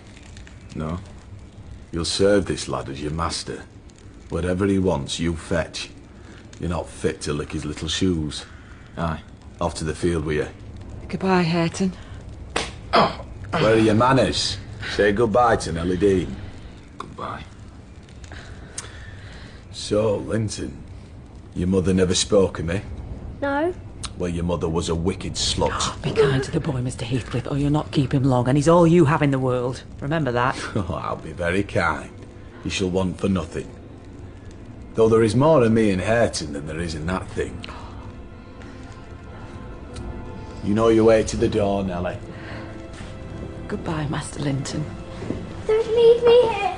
I don't want to stay. Don't leave me here. The moment I stepped over the threshold, the door was shut and locked behind me. No matter how loud he cried, they would not let him free.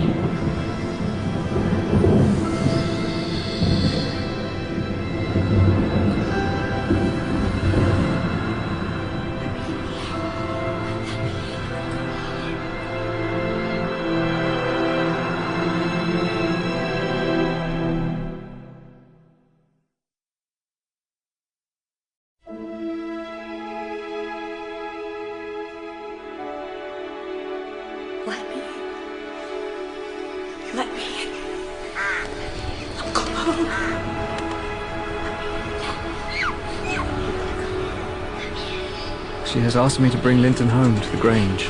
Where's my cousin? Heathcliff has sent for his man. I won't go back without him. Don't leave me here. I don't want to stay. Let me in. Let me in.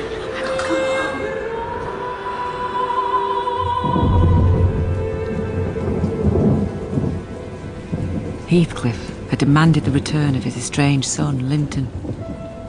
It was with a heavy heart that I delivered the boy to Wuthering Heights.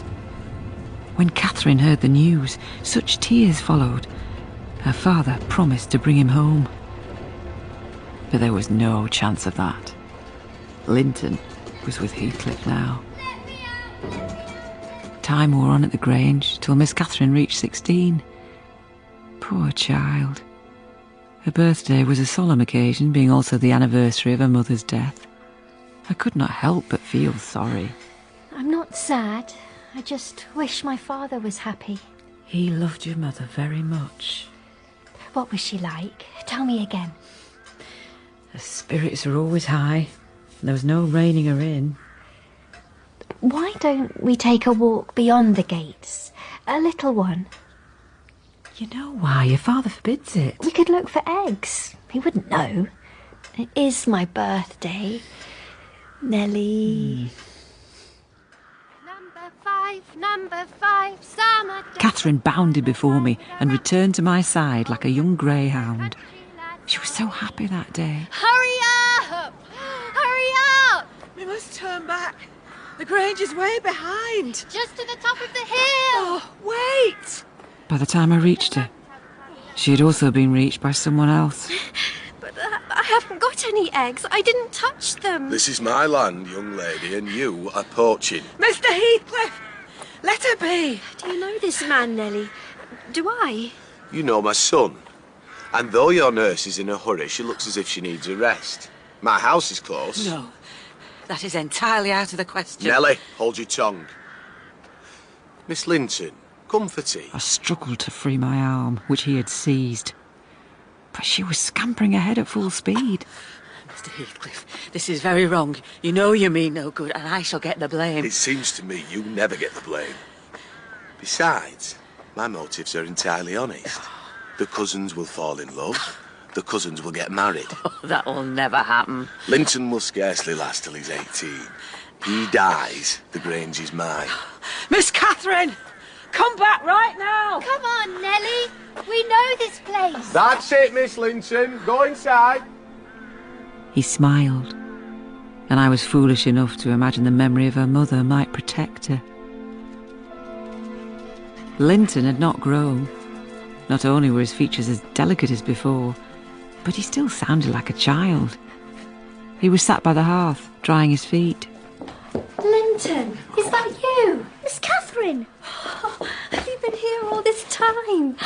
Oh, don't crowd me. Oh. So, Linton is your son, Mr. Heathcliff. Then, are you my uncle? Nelly, why did you not say? Well, I'm not angry. I'm too happy. In future, I'll come every day. I'll bring my father. That's a very bad idea. He and I quarrelled once. If you want to see your cousin, I advise you not to tell your father. Why did you quarrel? Linton, stop drying your feet and take your cousin to see your horse. Wouldn't you rather sit by the fire? I'd rather be outside. No, Miss Catherine, stop with me. Hareton! What do you want? Is he not a handsome lad, Miss Linton? Oh, give over. Take Miss Linton round the farm. Don't swear at her like a ploughboy, and don't stare at her like that. She's a lady. Come on, Hareton. I wanted to teach him his letters, his numbers. He has no use for those things.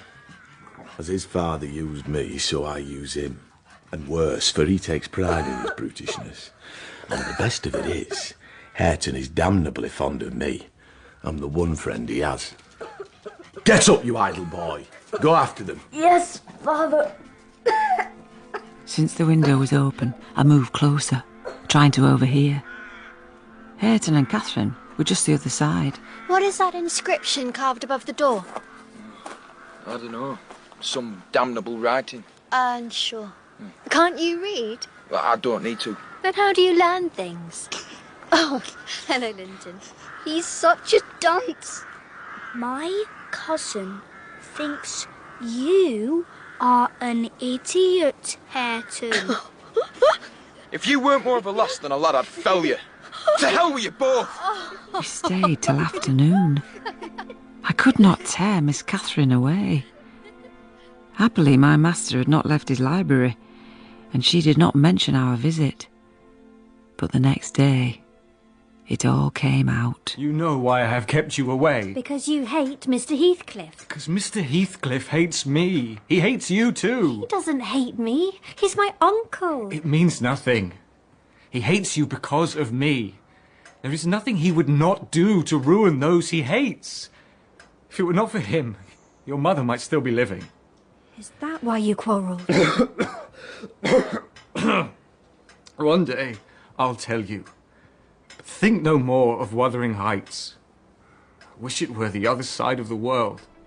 Weeks passed, and Catherine recovered her temper, though she grew wondrous fond of stealing into corners, and if I came near her when she was reading, she would start. What are you doing? Nothing. Are the letters in that book? No. She also had a trick of coming down early in the morning, as if she were expecting something. And there was a small cabinet in the library, which she kept locked and would trifle over for hours. Are you hiding something? It's only feathers. They don't look like feathers to me. They look more like notes. Who would send me notes? As soon as she was out of the way, I found a key to fit the lock and emptied the contents into my apron. But the next morning she came after me. Where are my letters? I know you have them. There. Oh, you had no right to take them. You must have started this. Linton's still a lad. I doubt he even wrote them. Who else would write them? Mr. Heathcliff. Mr. Heathcliff would not do such a thing. Oh, he would, and plenty more besides. You have no idea. Well, I love Linton. I love him like a brother. Love him? You barely know him. I might as well talk of loving the miller. We shall take these letters straight to your father. No, please, don't wait. Burn them if you must. But don't tell him. All right. But put them in the stove. Go on. Go on. All over. Next morning, I answered Linton's letter with one of my own. Master Heathcliff is requested to send no more notes to Miss Linton. Summer drew to an end. My master caught a cold that settled on his lungs. When Miss Catherine and I walked in the park, there was no running. Often I saw her wipe away a tear. Do you want a race? No. Your father will get better. You just mustn't do anything to upset him. How could I? I love him better than myself. We had come to the far wall at the end of the park, where a locked door led out to the road. Above, a wild rose tree was hung with bright red rose hips. Don't you wish you could pick one? Well, climb up.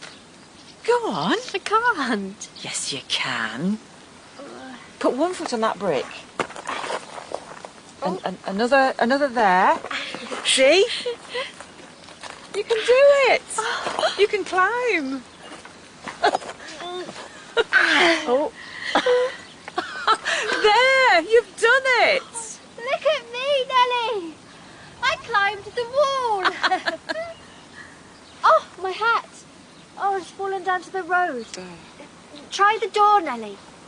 Oh, it's locked! I'll climb down the other side. You be careful, miss! Don't you fall! I've got it!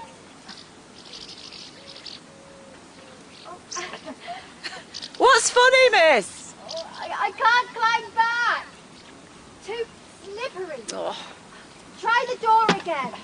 I am! Oh, still won't budge. Wait there. I'll run to the house for the keys. Open it! Quick, Nelly, he's coming! Who's coming? Let me in! Let me in! Let me in! Miss Linton, I seem to have you trapped. I'm not speaking to you, Mr. Heathcliff. Why have you stopped writing to my son? As true as I live, he's dying for you.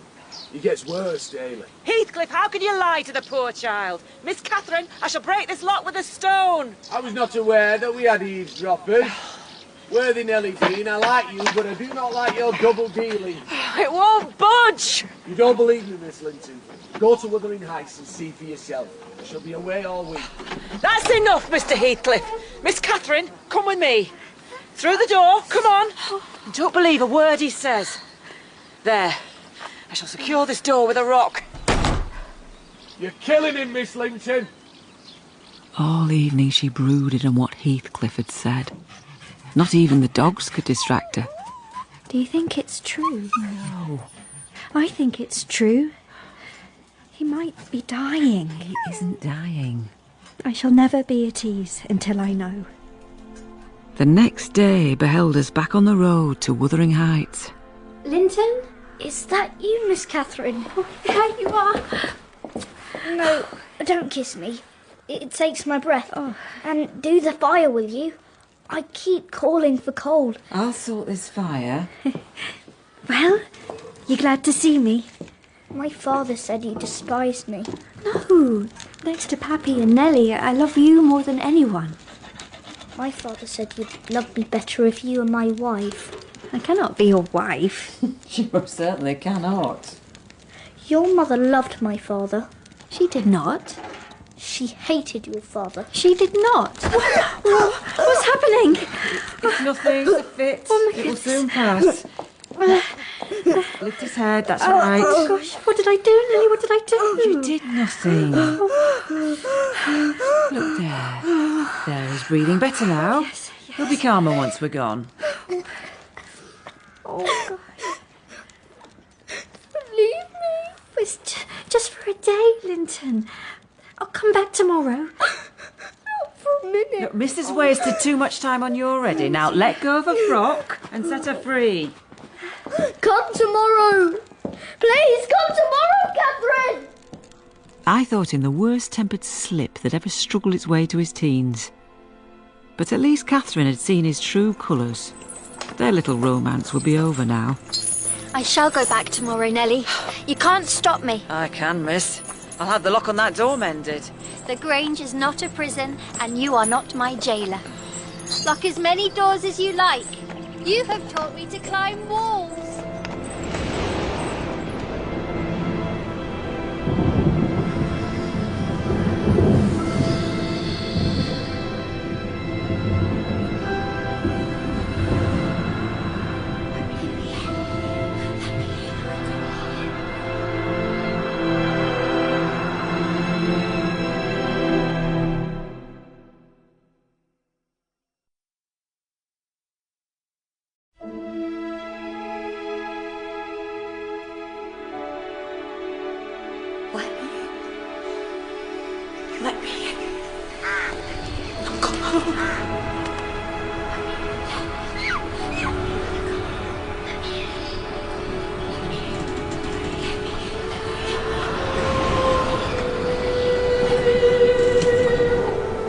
You mean no good. Killing him, Miss Linton. Lock as many doors as you like. You have taught me to climb walls. Let me in. Let me in.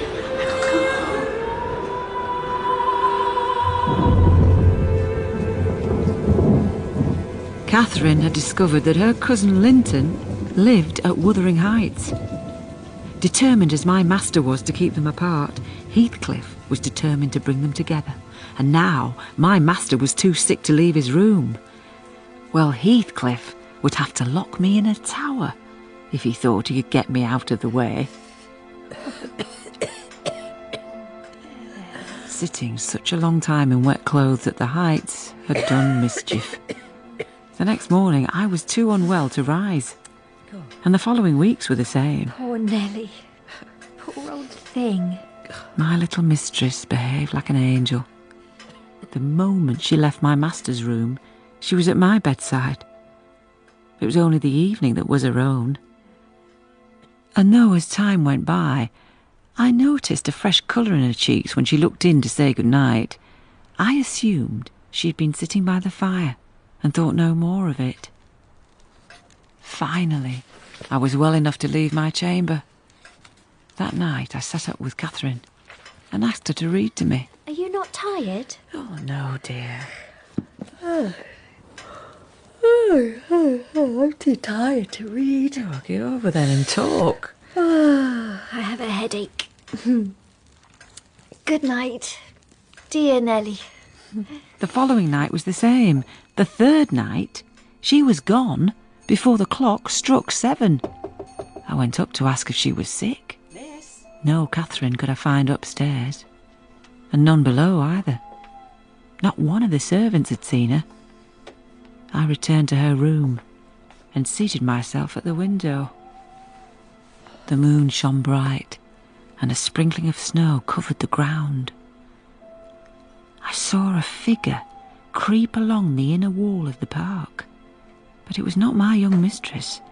It was one of the grooms. A while later, he reappeared, leading Miss Catherine on her pony. She stole in through the drawing-room window and crept upstairs. Miss Catherine! What are you doing? I should ask the same of you. Where have you been riding? To the end of the park. Where else? Nowhere. Oh, Catherine, you know you've been doing wrong or you wouldn't lie. Just promise not to be angry and I'll tell you. She had been seeing Linton every night. She would be at the Heights by 6:30, and she would stay 2 hours. To begin with, it felt wrong to make the journey. After a week, it felt wrong to refrain. Sometimes she played games with her cousin. Catch! What? Catch!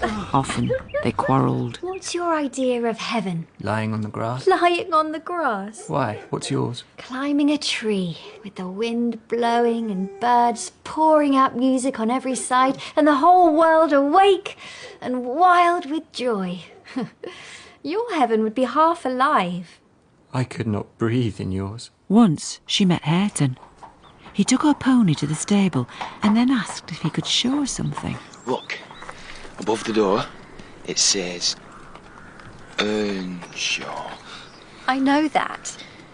It says my name. I can read it, Miss Catherine. You are grown clever. I'm learning. I could show you the hills, Miss Catherine. We could find treasure. I'm not here to see you. I'm here to see Linton. I'm going to read to him. Go in and find him, then. With your damned books. What do I care? But she had just settled down to read to Linton when Hareton stormed in after them. He seized Linton by the arm and swung him off the seat. When Catherine dropped her book, he kicked that too. I won't be kept out! Be gone with you both! Out! Out! Then he threw them both from the room and locked the door. Joseph laughed and laughed. Aye, he's a grand lad. He's getting the right spirit in him. Let me in! I'll kill you!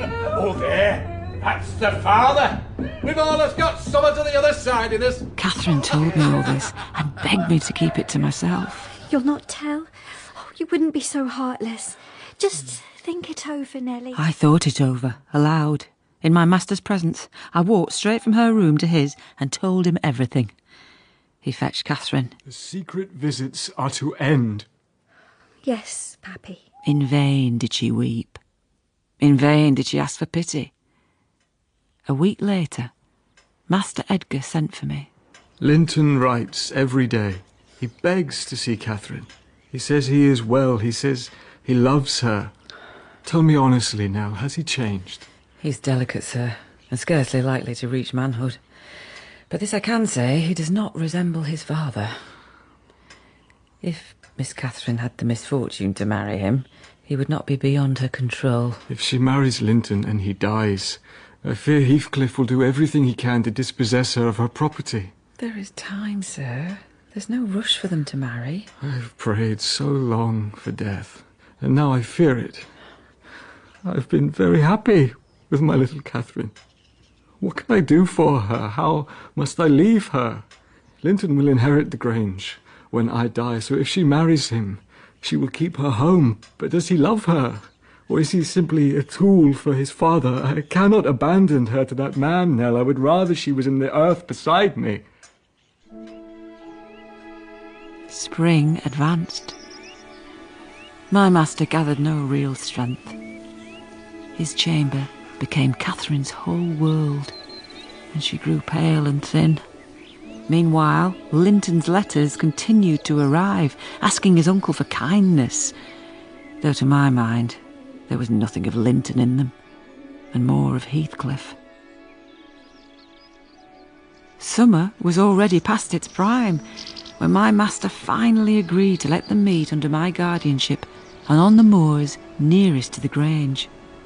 We set out to join her cousin, but the distance from the Grange grew longer. And when we found Linton, he was scarcely 1/4 of a mile from the Heights. How pale he looked, how tired. He barely noticed us. Linton? Hmm? Are you sick? No, I'm better. Tell my uncle I'm much better. You're not fit for a ramble. You should be in bed. Why do you keep looking back at the Heights? No reason? So, where shall we walk? Shall we just sit? Linton had aged, but he seemed to me no less snivelling and puny. And for once, Catherine seemed as frustrated as I. Why can't you just say you don't want to see me? You brought me all this way for nothing. My father is very ill. Come on, Nelly. We're going home. For heaven's sake, Catherine, stay where you are. Linton, let go of my dress. My life is in your hands. You said you love me. Consent and he will let me die with you. Consent to what? I dare not say. Oh no, there he is.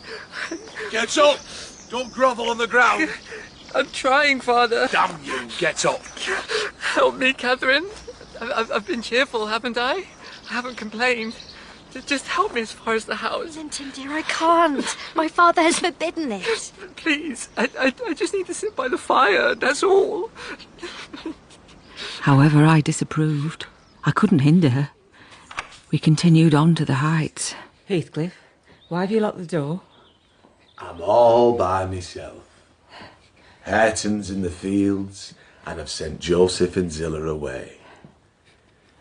Miss Linton, sit beside your cousin. I give you what I have. The present is hardly worth accepting, but there, it's all I have. Give me that key. I wouldn't eat or drink here if I was starving. Catherine Linton, stand off, or I shall knock you down. I'm not afraid of you. Give me the key. You villain! You villain! Nelly Dean, why are you always in my way? The scene was over in 2 minutes. Catherine, poor child, trembled like a weed, while I staggered back, ready to burst. I've been taught how to manage children. I shall be your father tomorrow, Catherine, and all the father you'll ever have. Linton, tell us what your diabolical father is after. He wants us to be married. He knows my uncle won't allow it, and he's afraid I'll die if we wait. We are to be married in the morning, and you are to stay here all night. No, Mr. Heathcliff, let me go. I promised to marry Linton. There's no need to force me. But my father will be miserable. Let him dare to force you. There's law in the land, even in this out-of-the-way place. Miss Linton, I shall enjoy myself considerably thinking of your father's misery. I shall not sleep for satisfaction. Then send Nelly to let him know I'm safe. Catherine, his happiest days were over the night you were born. Weep away. As far as I can see, it will be your chief diversion. Linton can play the tyrant as well as anyone. I'm going to kneel at your knee. I'll not get up until you look at me. No, don't turn away, I'm talking. Have you never loved anyone in your life? Never. Keep your fingers off me. Move and I'll kick you. I'd rather be hugged by a snake. He shook, as if his flesh crept with aversion. What he would have done next, I cannot say. But we heard voices outside, and he hurried away. Maybe it's Hareton. Would he help us? Maybe.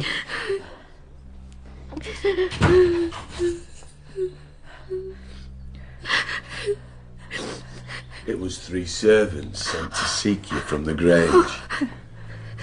I told them you were not here. They've gone.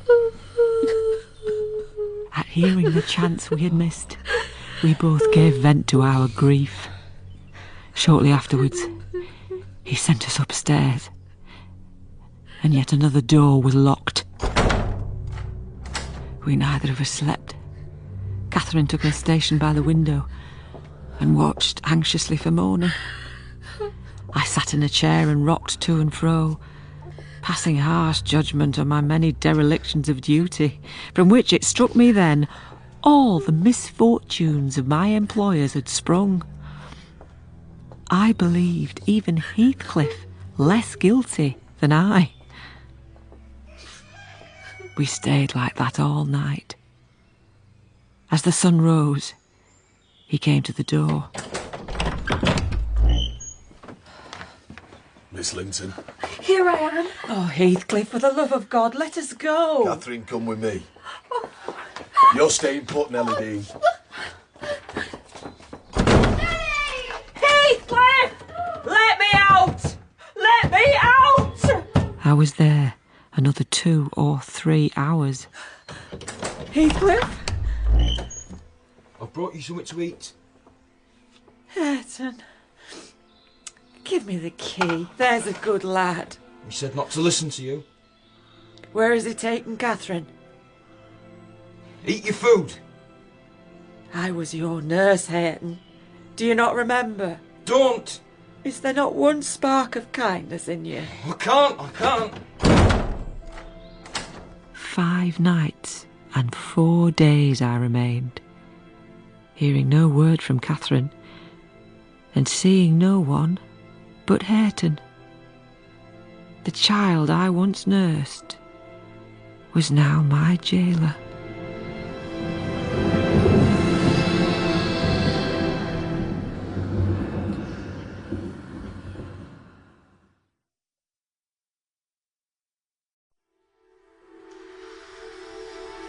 Let me in.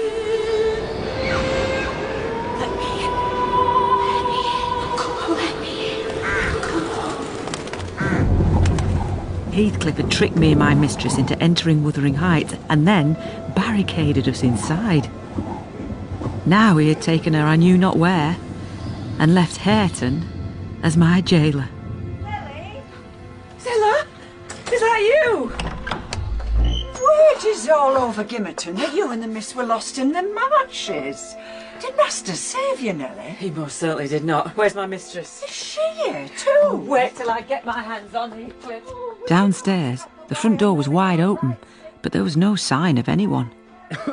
A cough drew my attention to the hearth, and there I found Linton, sucking on a stick of sugar candy. He looked white and half asleep. Oh, hello now. Where is my mistress, you little squit? She's my wife now. I could not bear it. I could not bear that this sniffling weakling now had my girl as his bride. I grabbed his ear and squeezed. Ow! Take me to her. Father says I'm not allowed. She's my wife and I may treat her as badly as I please. Oh, let go. Have you forgotten all her kindness? Well, where's Heathcliff? Outside with Dr. Kenneth. He says my uncle is dying. One day I should be master of the Grange. Ow, what was that for? Because I dislike you so much. Well, I'll never tell you where she is now. She can cry as much as she likes. I won't take you to her. Well, I don't need your help. I shall get it from the Grange. How changed I found my master, even in those 5 days we'd been away. He lay an image of sadness and resignation, awaiting death. I touched his hand.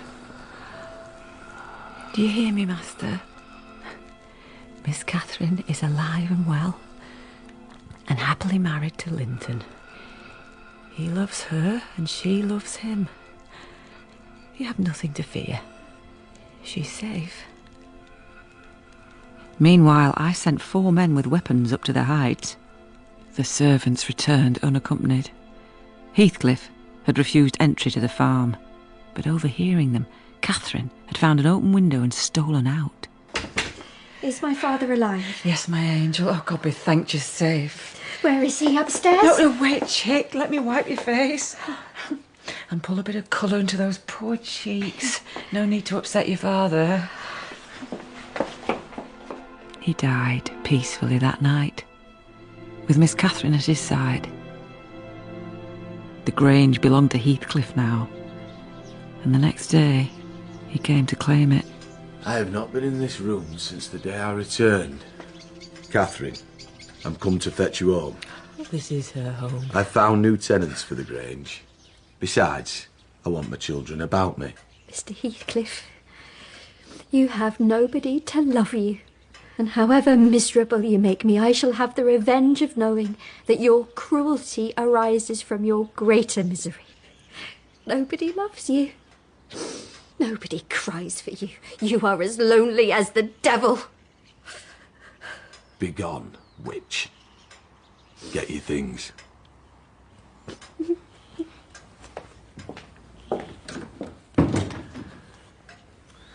I'll tell you what I did yesterday, Nelly.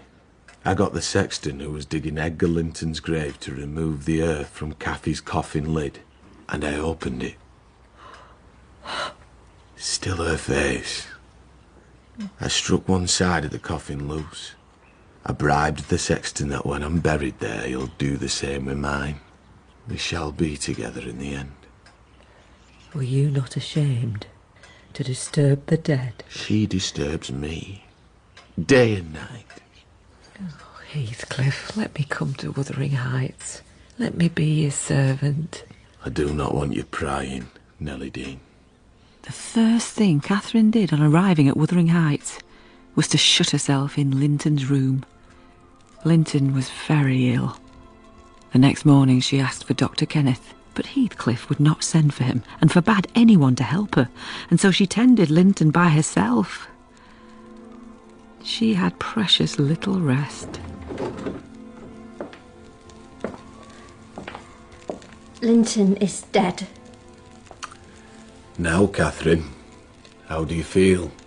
I feel only death. I feel like death. She stayed upstairs another fortnight. When she finally came down, she was chill as an icicle and haughty as a princess. Hareton and Zillah were the only ones at home. Do you want to sit with us, missus? No, You must be frozen. not come down to talk. Is it good? Your book? Maybe you would like to read to us.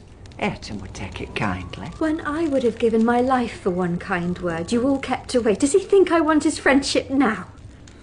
As she read, Hareton watched, and perhaps not quite awake to what he did, but attracted like a child to a candle, he put out his hand and stroked one of her curls. Get away! How dare you touch me? But the frost had set in, and despite her pride, if Heathcliff was out, she was forced to come down for the fire. That's a pigeon's. What? This feather. That's her lap wings. You can have them if you like. What do I want with stupid feathers? Oh, go to hell! Catherine grew irritable. She had no friend at the Heights, and she would snap at the master himself. He burnt her books. He kept her inside. The more hurt she got, the more venomous she grew. It was too much for Zillah. she left.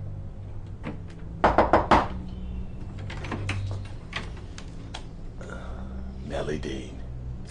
Hello, Mr. Heathcliff. I hear you're in need of a housekeeper. Catherine had altered much since our separation, and Heathcliff was even more of a recluse. He told me he was tired of seeing Catherine, and that I must keep her away. There were days he could not even bear the sight of Hareton. And so it was that they often found themselves together with me in the kitchen. How can he just sit there, a great lump? Go to the devil and let me be. You should be friends with your cousin. How can we be friends when she hates me? It's you who hates me. You hate me as much as Heathcliff does. You're a damn liar, Catherine. I've made him angry taking your part. I did not know that, Hareton. Give over. Please, Hareton, be my friend. The intimacy, thus commenced, grew rapidly. Spring came. Catherine persuaded Hareton to clear a bed of gooseberry bushes and make a garden.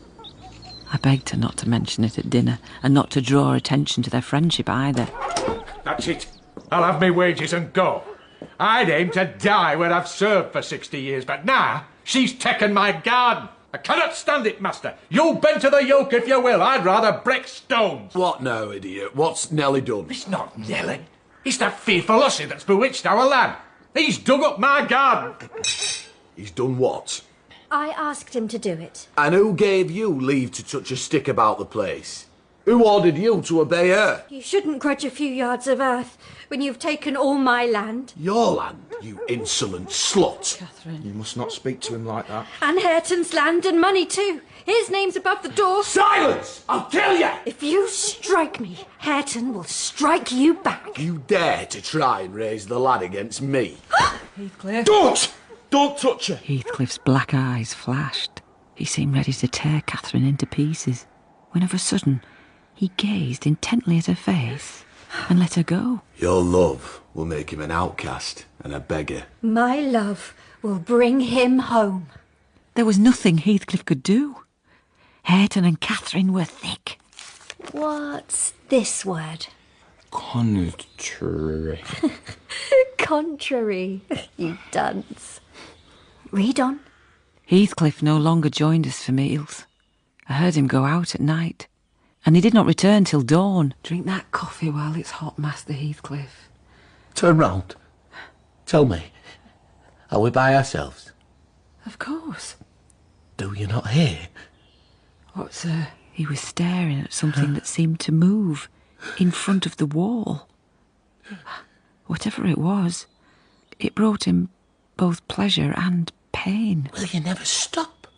Sir? She is everywhere. I cannot look at the floor, but I see her face. She is in every cloud, every tree. She fills the air at night. She is on my pillow. The whole world is nothing but a reminder that I have lost her. But a change is coming. Sir, you've not had a Bible in your hand since you were a lad. Shall I call the parson? I want only one thing. I've wanted it so long, and it is coming now. I feel it. When I next saw him, it was mid-afternoon, and he had such a wild look. Catherine hid behind me. Come, Chuck. I'll not hurt you. To you I have made myself worse than the devil. Well, there is one who won't shrink from my company. By God, she is relentless. Through the whole night and into the morning, we heard him groaning and murmuring in his chamber.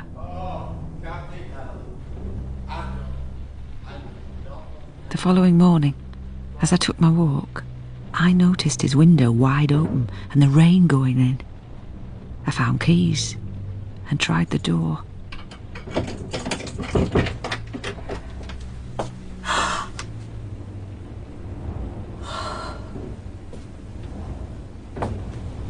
His eyes met mine, keen and fierce. The window, flapping to and fro, had grazed one hand that rested on the sill, but no blood trickles from the broken skin. When I put my fingers there, I felt no pulse. He seemed to smile. Let me in. Let me in. I'm come home.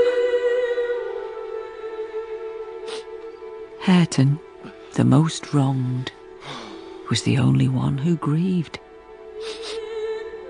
He wept with that sorrow which springs from a generous heart, though it be tough as tempered steel. We buried Heathcliff as he had wished, the other side of Cathy's grave. Hareton and I were the only mourners. But there are those who say he walks, who speak of meeting Heathcliff and a woman, and how they dare not pass. I will be glad when Hareton and Catherine move to the Grange, and I with them. The crown of all my wishes shall be their wedding day. They are afraid of nothing. Where did he come from? That little dark thing, sheltered by a good man and bringing such trouble. I watched the moths fluttering among the heath and the harebells. I listened to the soft wind breathing through the grass. And I wonder how anyone could ever imagine unquiet slumbers for the sleepers in that quiet earth.